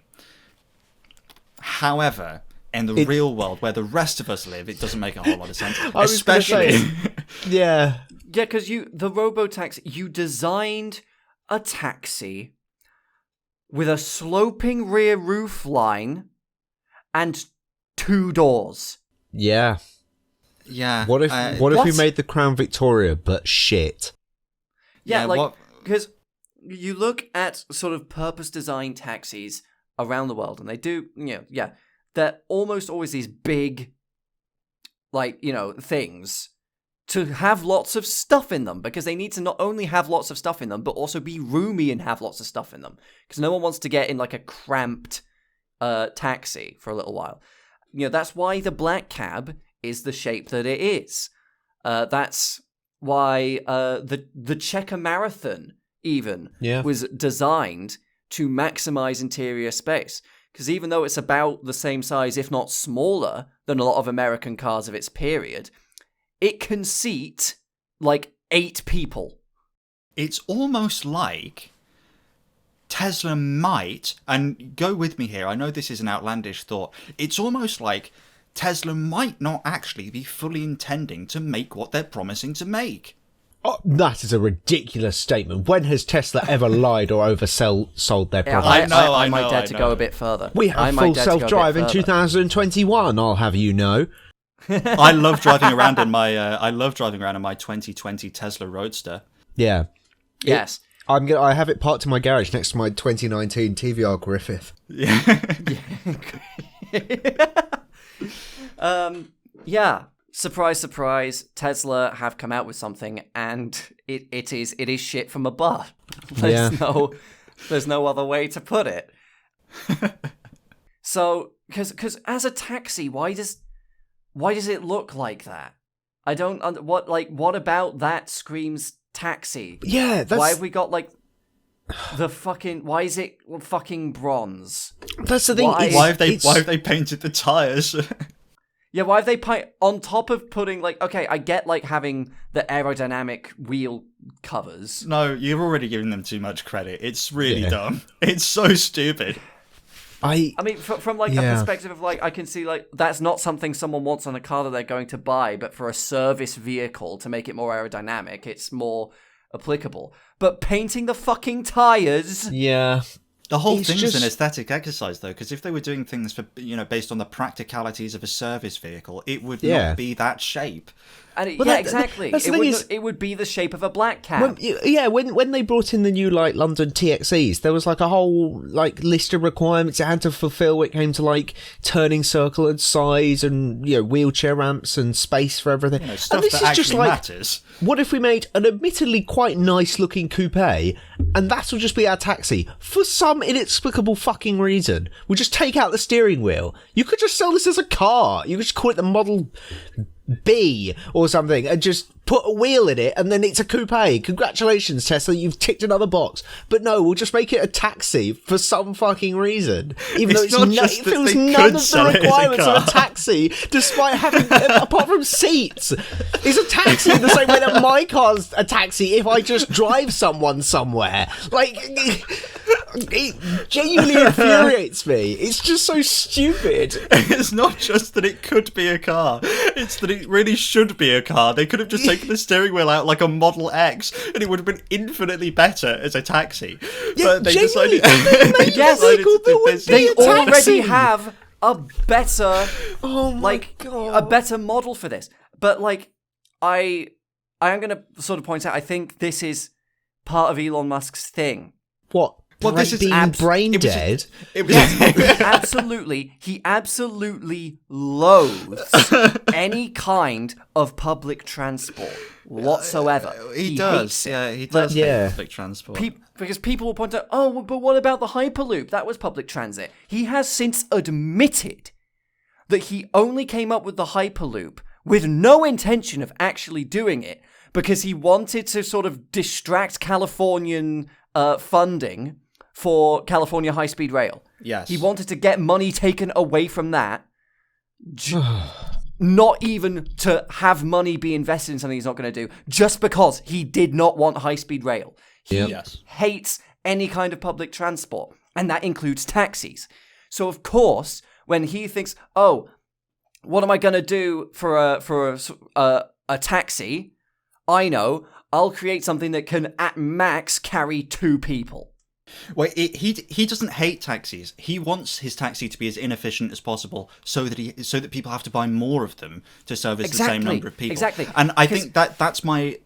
I seriously believe that this whole thing was effectively a stock pump and dump, because they were specifically talking about people using these cars as an investment. They were talking about people buying fleets of them with debt and then using them as a passive income business. Now, that is not the language of a serious car company. That is the language of a pump and dump scheme. Yeah. Well, it's because also they have autonomous taxis in America. They have the Waymo cabs that use Jaguar I-Paces or whatever. Oh, they are awful, though. I mean, they're awful, but they have 4 doors and 4 seats. The concept does work somewhat. Tesla could have put in an actual amount of effort to make a vehicle that is better than that. They could have conceivably made a slightly modified Model X or Model S or even Model 3 that would work as a robo-taxi, as they call it, and do better than what is currently offered. But they've made this. I just don't get it. It's completely and totally asinine. The only reason it has 2 seats is because it needs to look like a conventional car and be wide, and so therefore they have to put 2 seats in. If he could, I am betting he would have made this a single-person car if he could. Because God. his whole thing is like pods. I fucking hate pods, right? Yeah. Of just any transport, like any sort of idea. You see them all the time of Hyperloop spin-offs or the new idea that's going to revolutionize transportation. It's always pods. They love pods of moving small numbers of people, sometimes one person, very quickly. They love that idea, which is not how you make good transportation. No, I'm gonna paraphrase Adam something and his whole spiel on pods, and that's here's a revolutionary idea to completely change transport. What if you took? I know where you're going with this. What if you took a pod and you made it a bit bigger, and then what if you connected a whole bunch of pods in a series, you could like a. What would you call that? I'm not sure. Anyway, you could have them go from And then to make them more efficient and faster, we give them permanent rights of way that they have exclusive access to, so that they're not on the street. And you could go between centres of populations. Yeah. Yes. I'm liking this one, guys. Yes. I really think this idea has legs. Or rails. Oh, there's a thought. No. It's no. Rails are old fashioned. Okay. And there are high rigidity, solid metal transport solution. Interesting. Yeah, that's good. But anyway, yes. And then the Robovan. Yeah, because the Robovan. Yes. Guys, I take back what I was saying about Art Deco being cool. It's not cool anymore. This, okay, because compared to the Robo-Taxi, I think it's less dumb, and because of that, he won't do it. Yeah, well, I mean, I don't think he's going to actually do either of them, for what it's worth. But okay, yeah, but I agree. I don't think he's going to do either. But out of the two, he's far more likely, I think, to do the Robo-Taxi than the Robovan. Absolutely, yeah. The Robovan is a Hyperloop-esque red herring, I think. But it is. I mean, it's not a good idea. I just want to make that clear. Being a better idea than the Robo-Taxi is an incredibly low bar. Yeah. Yes. It's not good just because it's better. It is, however, really quite bad still, because like, how many people did they say it was going to be able to seat? Like 8. That's a big ass vehicle for 8 people. And you know, they were talking about creating this incredibly intelligent system whereby it could, like, you know, it would find the most efficient route for like picking up like passengers and whatnot. It's like, we already do that. That's already a thing that people do. Like what you've created is, tech bros are constantly eating up shit that has already been invented. Yeah. All you've done is you've put wheel covers on a bus and taken the driver out and taken out all the fucking seats. At which point, like, you know, it's an enormous vehicle that looks, well, like that, is driverless, probably weighs an astronomical amount. Yeah. And is able to serve fewer people than the current system. And I know that bus systems and bus services are not necessarily people's favourite thing. But I promise you, this would be no better. Yeah, like, does it really only see 8 people? Please do fact check. I'd love to be wrong, but it's really not many. Because going back to what I said before, okay, minus the driver, a Checker Marathon can seat 7. Yeah. And a Checker Marathon is like only slightly bigger than the Robo-Taxi. My thesis statement here is bring back the Checker Marathon, but my car that I have outside that I drive to the shops on a semi-regular basis can seat as many people as a Tesla Robyn. Please, it might not be 8 people. I'd love to be wrong about that. Hang on, no, let me open an incognito tab because I'm not having Tesla Robovan in my search history. Oh, okay. It does say, according to Auto Express, it will seat 20 people. So I've been spreading misinformation online. I apologise. I stick my hands up. Me when I lie. Me when I lie on the internet.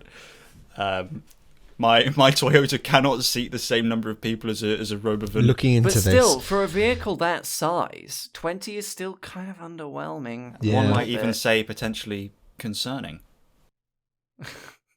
Shut up. Exclamation mark, exclamation mark. I was thinking more like a thinking emoji, but you know. Oh, I mean, yes, yeah, that's also another one. No, but like, oh god. Anyway, yeah, there's.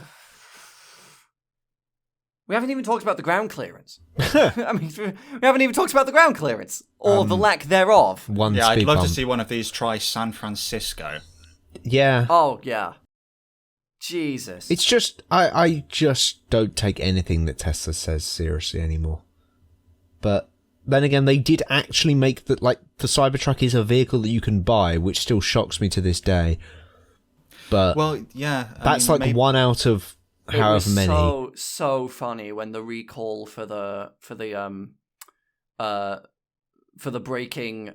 Well, the faulty accelerator pedal that kills you instantly. Yeah.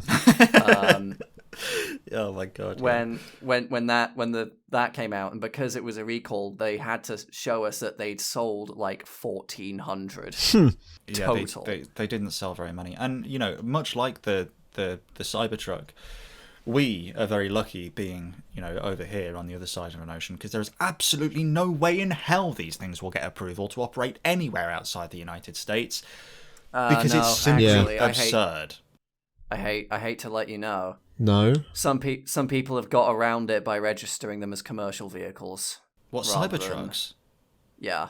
There's Cybertrucks in. I live on the same island as a Cybertruck. I'm not aware of any in the UK. Oh, thank God. But I've seen some reports from Austria, Slovakia, and I think Poland. It sounds like you're talking about a disease spread. Well, yeah, because I am. Yes. I'm treating this deadly seriously. Yeah. But yeah, there are a handful in Europe in certain places where they can just about skirt around the regulations and call them commercial vehicles. Not a fan. And when I say commercial vehicles, I don't just mean pickup truck, because they're so heavy in certain countries they can register them as like semi trucks. Yeah, I see. Yeah, that's well, Oh Lord. somebody will find a way of getting one here, I'm sure. But there's, when it comes to these taxis, if you can, call them that, self-driving vehicle regulations in the UK and Europe, they're just not going to allow it. But I don't think they. So small little tiny bit of politics, specifically relevant. I don't think most bureaucrats in the United States would have, in other timelines, allowed these cars to operate fully autonomously in the current state of Tesla's fully autonomous, well, not so fully autonomous, self-driving thing. However, yes, the incoming US administration has already made noises about relaxing regulations around self-driving cars. It just so happens that administration did receive quite a substantial amount of financial and political support from the CEO of Tesla, and is also going to be heading up a new government department. So, I cronyism is a strong word, but there are certain provisions potentially being made that would allow Tesla to do this when otherwise they might not have been able to. Yeah. Yes. No. If Tesla was run by somebody with possibly normal opinions, it might not be so lenient, I think that's true of the country. Yeah. Moving depressingly on, perhaps. I don't want to look at this gold hunk of shit anymore, and the bar of soap in the background. Indeed. Wait, can I just say one final thing? It is really annoying that Tesla taxi looks really good. It is actually quite an attractive. It's a handsome design. It looks like the new Honda Prelude, but that's not a bad thing. It's handsome. I mean, it looks to me. I mean, because I know they're sort of trying to make it like, oh, it's simple and cost effective. Yeah. It does look like it is made of renderite in the way that there's zero much design going on. True. It looks like there are things that need to be added to it. But I do still like it. They're saying it's going to cost $30,000, right? And that's part of their thing for people who are going to invest in fleets. Which, sorry, I meant to say this earlier, and I hate to keep us on this slide too much longer. But they were talking about people using these cars as a literal investment vehicle, and buying a fleet of them to operate as a passive income business. Can I just say that is utterly moronic, because if you buy a whole fleet of these and it is a profitable business, everyone else will go to the bank and say, give me $300,000 to buy 10 of these cars, and then suddenly the margins become vanishingly small because there's an enormous oversupply of autonomous taxis, which inevitably means that fares have to go down, as is dictated by supply and demand. And so suddenly your potentially quite large debt-fueled investment into a fleet of Tesla robotaxis is no longer actually yielding really much of anything at all, because you'll effectively just be paying off the electricity.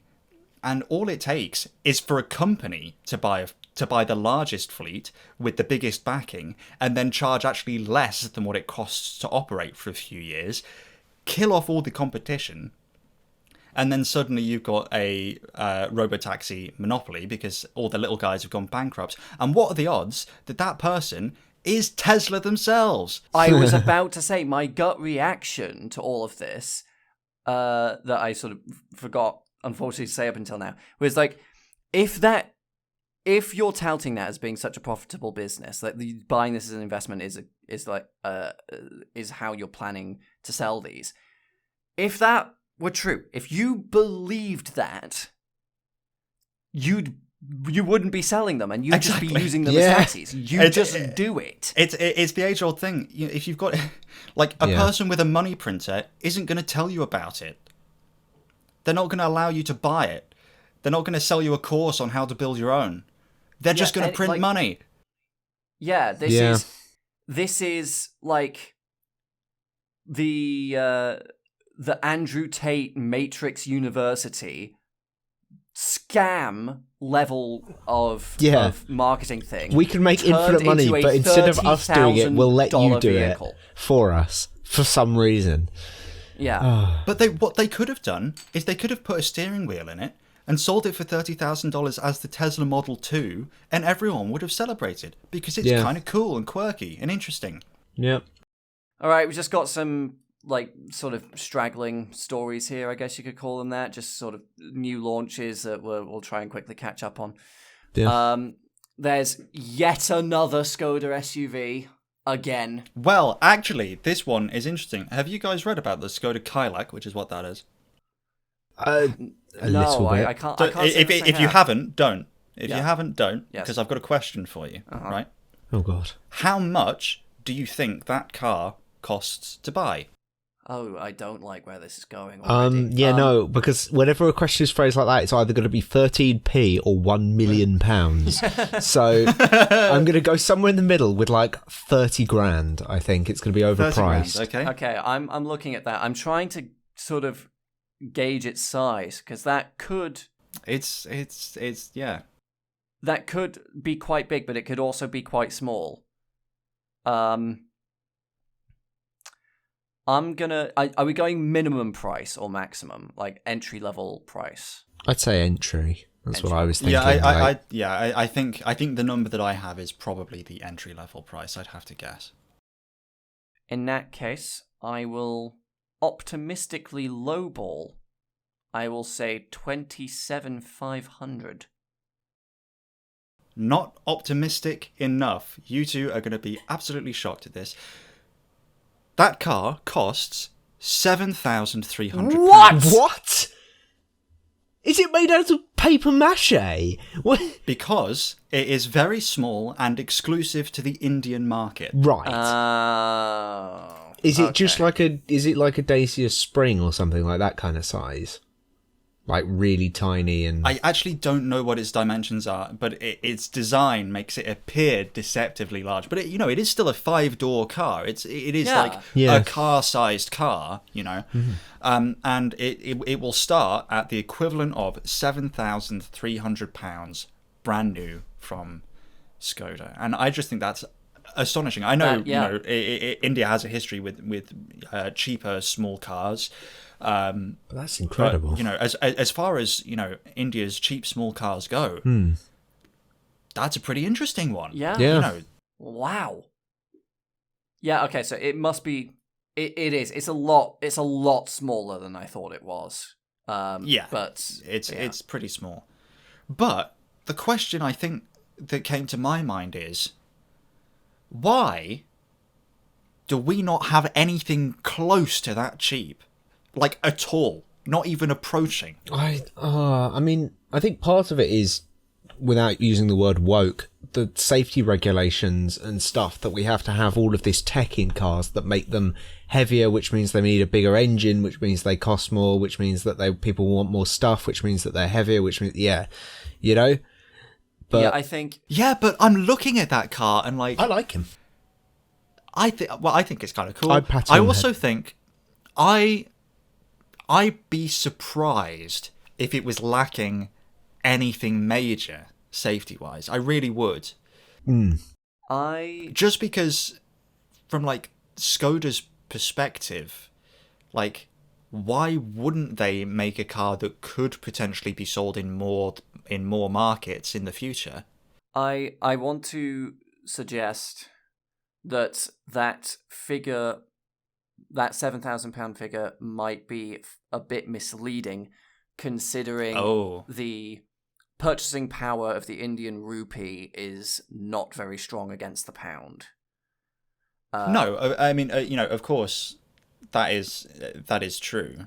But so I think if they were to sell it here, I would hazard a guess it would be in the low tens at the very least. That's still...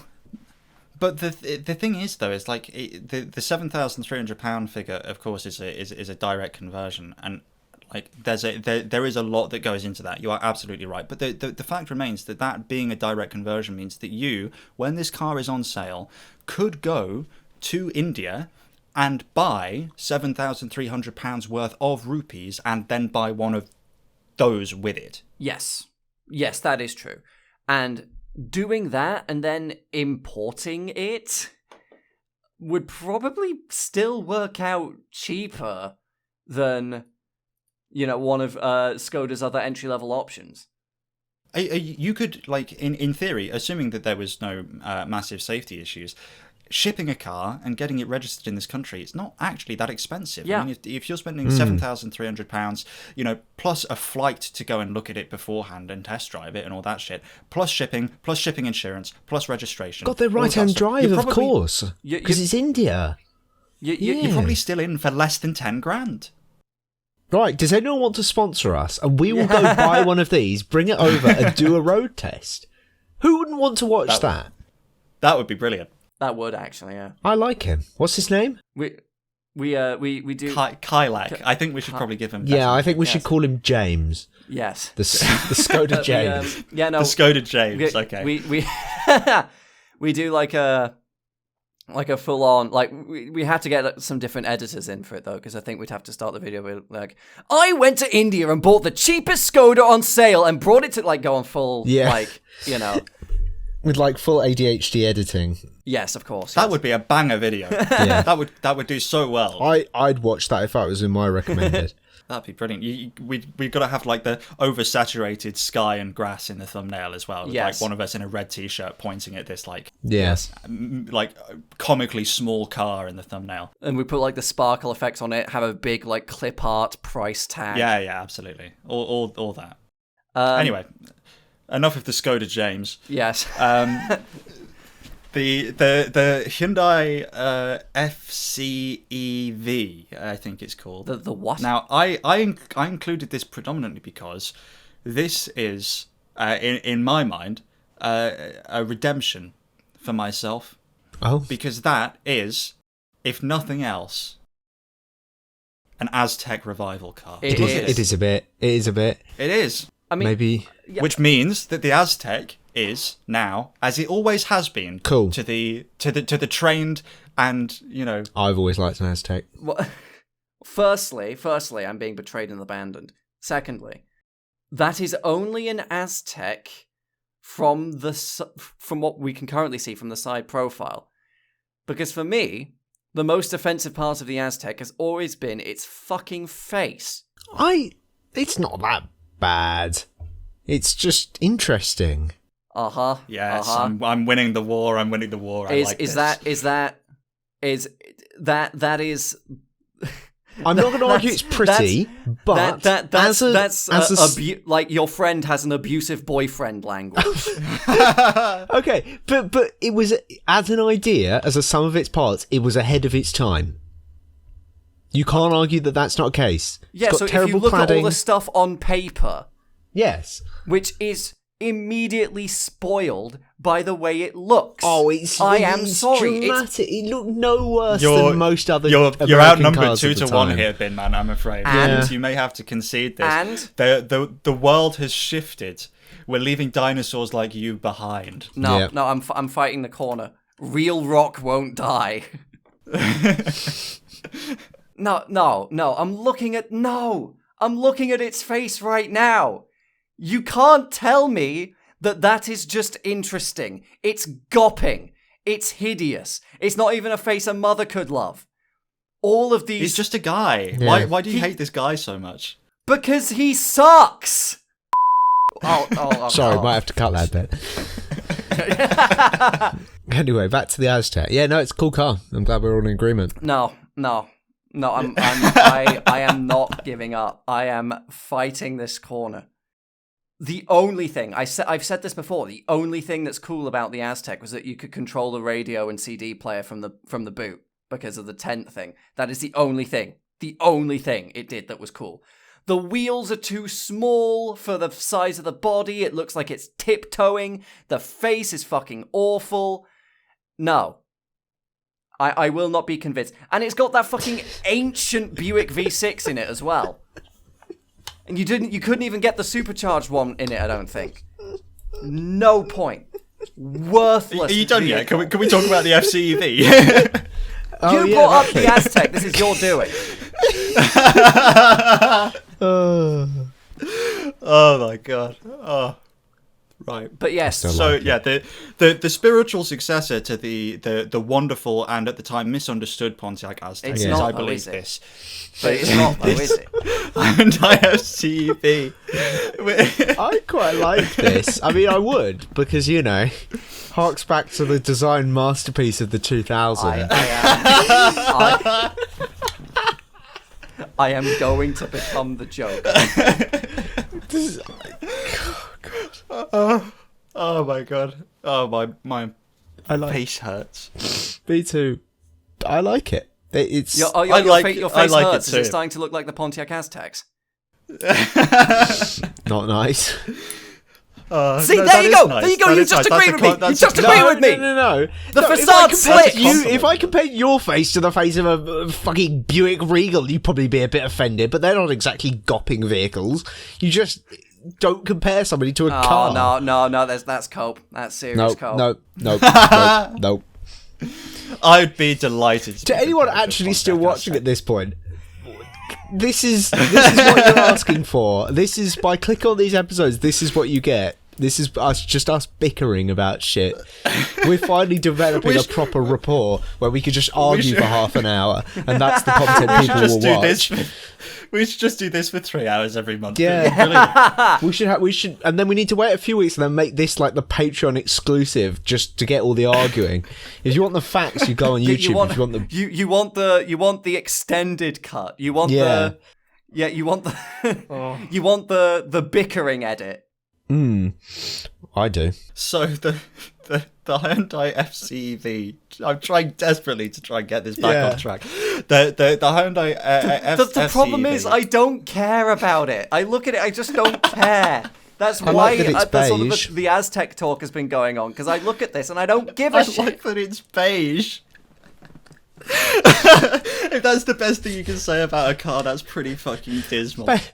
Beige is in, I guess. I actually do kind of like this, and so the most interesting thing about it, other than the fact that it is, you know, clearly inspired by one of the greats, is its powertrain, because it's a completely awful name, and it does have a dreadful name, FCEV. I had to check it a couple of times before we started talking about it, because it's just nonsense. Yeah. But it stands for fuel cell electric vehicle. Oh. It's hydrogen. Ah.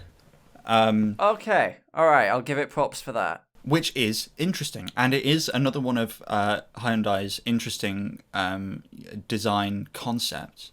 Yeah. They've done a few of those, and so far they've got a relatively good track record of building them. The Ioniq 5 and 6 are quite interesting. I like the 6 looking cars. You know, of course, the Kia, which is, you know, part of the same company. The EV6 is quite an interesting looking car, as is the EV9, arguably. While I don't necessarily like all of them, I do appreciate the interesting designs that the Korean manufacturers are coming out with at the moment. You know, even if I don't necessarily like every single one of them, they catch your eye. They don't blend in, but they're not, most of them at least, aren't hideous, even if I'm not necessarily a fan. I think this is one of them that's like one of the more boring ones, but I still, you know, it's better than most of vehicles in its segment.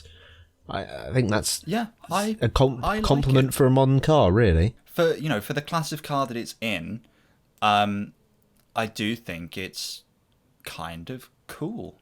And I also think it's cool that it's a hydrogen fuel cell vehicle. Not because I think that hydrogen fuel cell is actually the future of personal transport, but because I do think there are certain use cases in which it may be better. And I think a kind of like rugged, go anywhere over any distance kind of car probably is better suited to hydrogen fuel cells than batteries. And I do think being locked into like a rigid, every car has to have the same style of powertrain thing is a bit old-fashioned. It is, Yes.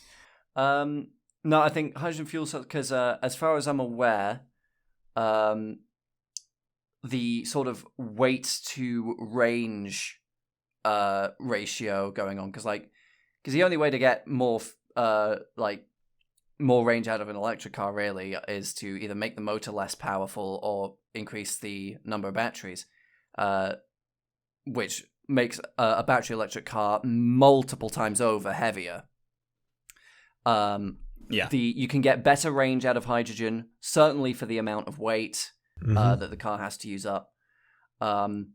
Personally, I'm a much bigger fan of hydrogen electric than I am hydrogen fuel cell than I am currently of lithium battery electric as a technology. I think there just isn't enough lithium in the world. There just isn't. For lithium battery electric to be the permanent electric car solution. So either solid state batteries have got to stop being vaporware, or we start moving more towards hydrogen. So I think that's cool. Yeah, I think catering, not catering. I mean more tailoring the drivetrain configuration to the intended use case of the vehicle. Yeah. In a more meaningful way. Yes. It's the future. It is the future, because it that is the more environmentally minded way of doing things, is creating products to serve a purpose as efficiently as they can. Not saddling them with enormous waste. I mean, you don't need a hydrogen fuel cell car to go to the shops every so often. Yeah. So a battery electric vehicle can do that more than well enough. But if you are likely to be if you are a local fire service, for example, and you're likely to need to go out into places that are slightly less accessible, then a hydrogen fuel cell vehicle is much more attractive than a battery electric vehicle to replace your currently fossil fuel powered. I don't know what that style of vehicle would be called. Anyway, that. Yeah. I still like the Outtake. What's the top right thing? So that is the new Kia Sportage. Moving on. Yeah, exactly. Yeah, that I was saying that I didn't before, all the hydrogen stuff. Just from the looks of the Hyundai, I was saying that I didn't give a shit. Multiple times over, I don't think I've cared less about a car than the Kia Sportage. I'm astonished we're still talking about it. Yeah, there's a new one. Who gives a fuck? Moving on. The only thing that the Kia Sportage ever makes me think of is the fact that they always have terrible indicator placements. They're always too low down in the bumper. Out for that. Huh. That's about it. That is a thing that Hyundai Kia are kind of. But it is though, and I hate it. The new Santa Fe, is it? Yeah. Is it the Santa Fe? The really really big boxy Hyundai. Yeah. With the rear lights far too low down on the back. Very strange.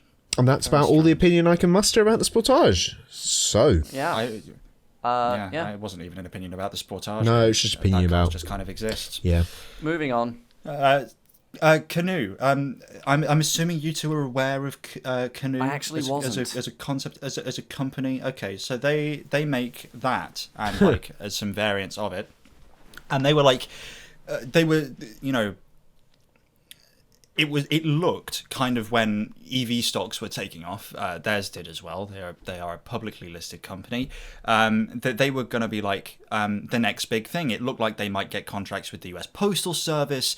It looked like they might get contracts with other kind of service vehicle stuff, similar to Rivian's deal with Amazon, which of course has effectively kept them on life support. Unfortunately. The reason they're on this slide is not because they are enormously successful, but for the exact opposite reason. Canoe is likely to be, in the relatively near future, no more. And that is not really very surprising. They were never actually able to get off the ground. I was looking at some numbers. So I can tell you that in the previous financial year, so for the year of 2023, they had a total revenue. This is not profit. Oh, no. This is revenue of $886,000. Oh. And they lost $300 million. That's comedy. That is That is quite a significant. So that gives them a net profit margin of minus 34,000%. minus zillions of dollars. Truly.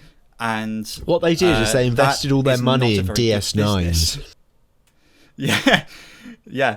Now, astonishingly, that's actually better than 2022. Oh God! When they had a gross revenue of $0 and a net income of minus 466 million. Right. That's almost so they are, I suppose, on the way up. That's almost $1 billion down the drain. It will probably take them quite a long time. That's the better half of $1 billion down the drain. Yeah, so unsurprisingly, over the last year, they have lost nearly 95% of their value. Since they first listed on the stock exchange, they've lost 99.8% of their value as a company. If we were doing this podcast 5 years ago, we would have told everyone to invest in them. Yeah, true.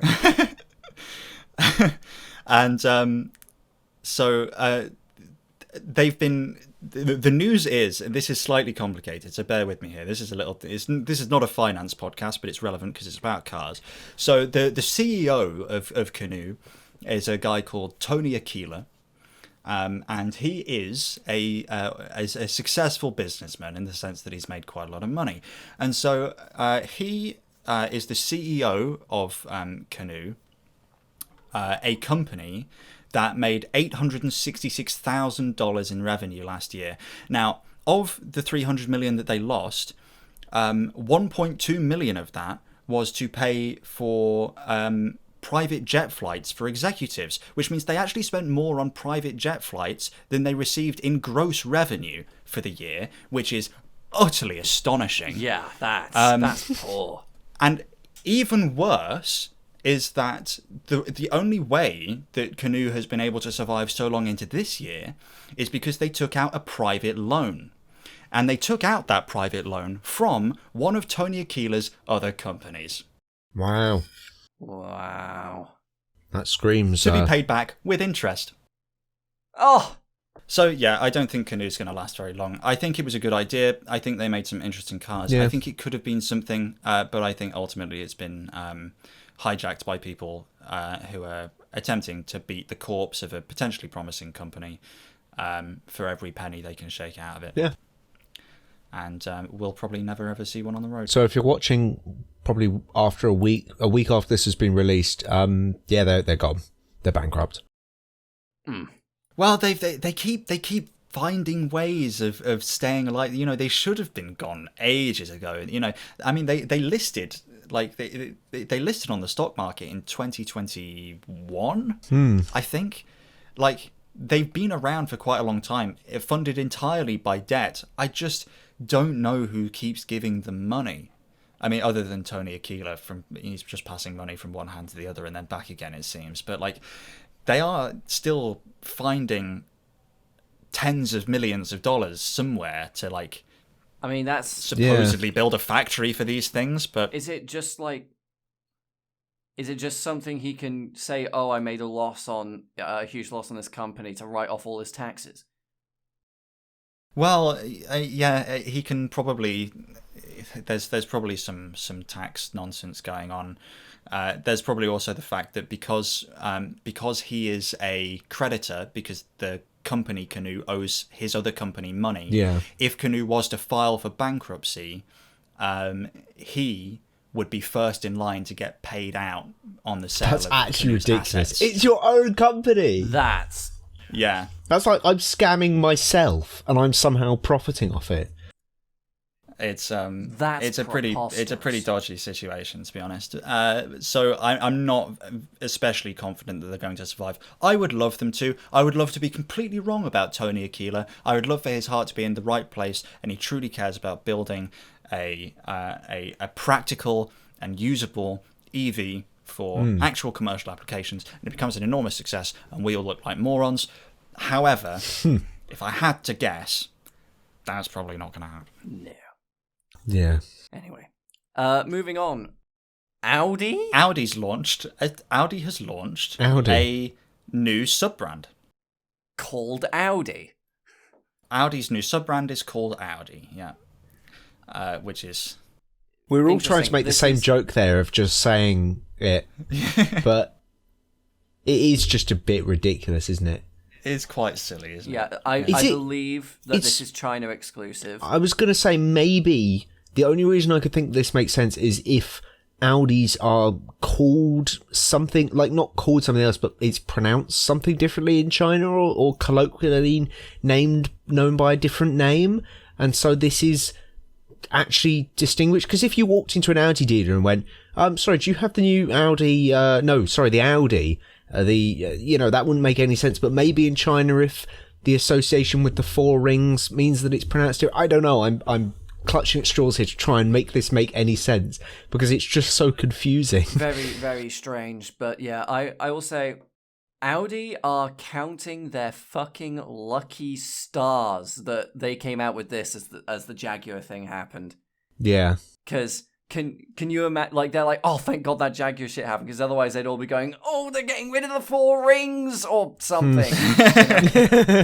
Yeah, I really don't. I'm struggling to have particularly strong feelings about it, to be honest. It's just a thing that they have done, and it's another VW Group sub-brand that... Yet another. Just kind of is, isn't it? It just is. It doesn't need to exist, but it's not necessarily an enormously bad thing that it does. It just is. It just is. And finally, it is called the Brabus Big Boy. There's no way that's its actual name. No, it is actually called the Brabus Big Boy. It is actually called that. I think it's the Brabus Big Boy 1200 is what it's called. That is the single gayest vehicle name I've ever seen in my entire life. I thought that, like, the only thing reason they're calling it that, like, my brain was like, are they making like a Union Pacific Big Boy reference, like the big steam train? Like, what are they? Other than the fact that it's just big, is that? Yeah, it's, imagine signing off from work, right? And your boss asks, "Oh, yeah, where are you going?" You say, "I'm going on holiday with my big boy." Oh, yes. Oh, matron, you know. Somehow does not. Actually, no. I can imagine this being like the plaything of like some sort of like, I don't know. I'm envisioning a gay Patrick Bateman, a gay German Patrick Bateman. That's just Patrick Bateman. No. I thought the whole point was that he was homophobic. Yeah, but I don't know. He never struck me as somebody who has any actual real sexual attraction to women. He just... Well, yes, yeah, it's just for the status and et cetera, et cetera. That's another essay for another day. But that's a whole different podcast. Yeah. So join us now on... No, I can't think of a funny name. Never mind. Big Boy. How about that? That's the name for the new podcast. The Big Boy Podcast. Podcast for big boys only. Yeah. No girls allowed. Yeah, this car, like... I know we didn't do show and tell in this podcast. I actually included this topic because it is directly linked to a show and tell I have prepared. So you'll have to wait until the next episode to. Right. Okay. I'm excited. I like the idea that you go to Brabus and you spend all this money to get a vehicle with the exact same aesthetics as an Audi S3 R-Line or something, or whatever they're called, like blacked out, terrible tinted windows. It's just hideous. The Vorsprung. Vomiting. What shocked me the absolute most about this car... Wow. Fucking Christ. It's not a car. Truck. This is an RV, I guess, is what we have to call it. This is a lorry, is what it is. This is a lorry. What shocked me the most is it's Brabus. Yeah. Right, so what do Brabus do? If you had to like sum up Brabus in a few words, what do Brabus do? Very fast Mercedes. Very fast Mercedes. But they haven't tuned the engine of this at all. That's what I was going to say. What? Like, it's not fast. Like, at all. It's got a top speed of 56 miles an hour. It is limited to 56. I think by... Is that a German law I'm thing? guessing it will be, yeah. That, like, things that are in the truck category have to be electronically limited to 56. But it's not actually, it doesn't make that much power and torque for the kind of weight that it is. I mean, obviously it makes quite a lot of power and torque, but it must weigh simply as, how much does it weigh? There must be a number here. I remember looking it up. It's 530 horsepower and 26 tons. Whoa! Jesus. It weighs 26 tons, and it's got 523 horsepower and 2,000 pounds-feet of torque, right? That's not a huge amount of weight. God. And it's not even like that just a lorry. really cool one off Top Gear where you can put a Weissman in the bottom, because you can't. No. So what's the point? I don't even know. What kind of person buys this? Because they need the head checked. Yeah. Yeah, like... It must cost a fortune. Because this kind of vehicle only makes sense in America. But it probably won't be sold there because it's yeah, exactly. cab over. Yeah. You know, and they already have their own, like, luxury RVs that they make that have lorry engines and, you know, like the I mean, it's not... I think the actual Winnebago company has gone bust, but of that ilk. You know? It does, however, have one massive redeeming feature. Is it? Which means that I am at least glad that it exists. Is it because it's called the Big Boy? It's because it's called the Big Boy. Yes. They have named a vehicle Big Boy, which is just brilliant. Oof. Oh, Winnebago hasn't gone bust. No, that's a shocker. Yeah. And ending on some good news. Yeah. And in happy news, Winnebago is still with us. Are we going to do? We should do a segment every single time. Has Winnebago gone we bankrupt? just double check. Keep me up on them. Just a one-word answer and every podcast. I am delighted to say, it's not called it, but in spirit, Winnebago Big Boy. Oh, that is the Winnebago Wow. Big Boy. Bloody hell. Yeah. Why is your Winnebago literally half the size of your house? You probably need to evaluate some stuff. Yeah, if your RV is like literally... Well, are you really sort of going out and venturing? Like, because I get that's the whole appeal of motorhomes. Is like you can bring some level of homeliness with you while you're like going out and on holiday and exploring stuff. But like, if you're getting this, I don't know how much exploring you're doing because you can't exactly go down your winding country paths. You cannot exit anywhere that doesn't have full infrastructure where you could just stay anywhere. Yeah. There is one class of people who this makes sense for, and that is touring artists. There is no other group of people on the planet who should ever entertain ever buying one of these things. I heard it's very successful with the Dave Matthews Band. That's a joke that some people might be laughing at, and some people might not. I'm laughing. Fred, we might have to explain that one to you. We'll do that after we stop recording. Oh dear. Yeah, those who know. Yeah, you know. Anyway, I think that's a podcast. Sorry, my throat decided to have a spasm there.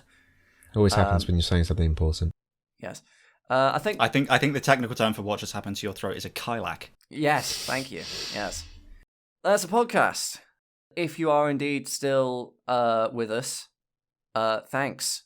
For watching, reading, listening. Indeed. Not reading. All of the above. Reading. Shut up. Yeah, no, people who watch this podcast can't read. I'm going to let you stand by that one on your own. I'm not getting involved in that. People who make this podcast can't read.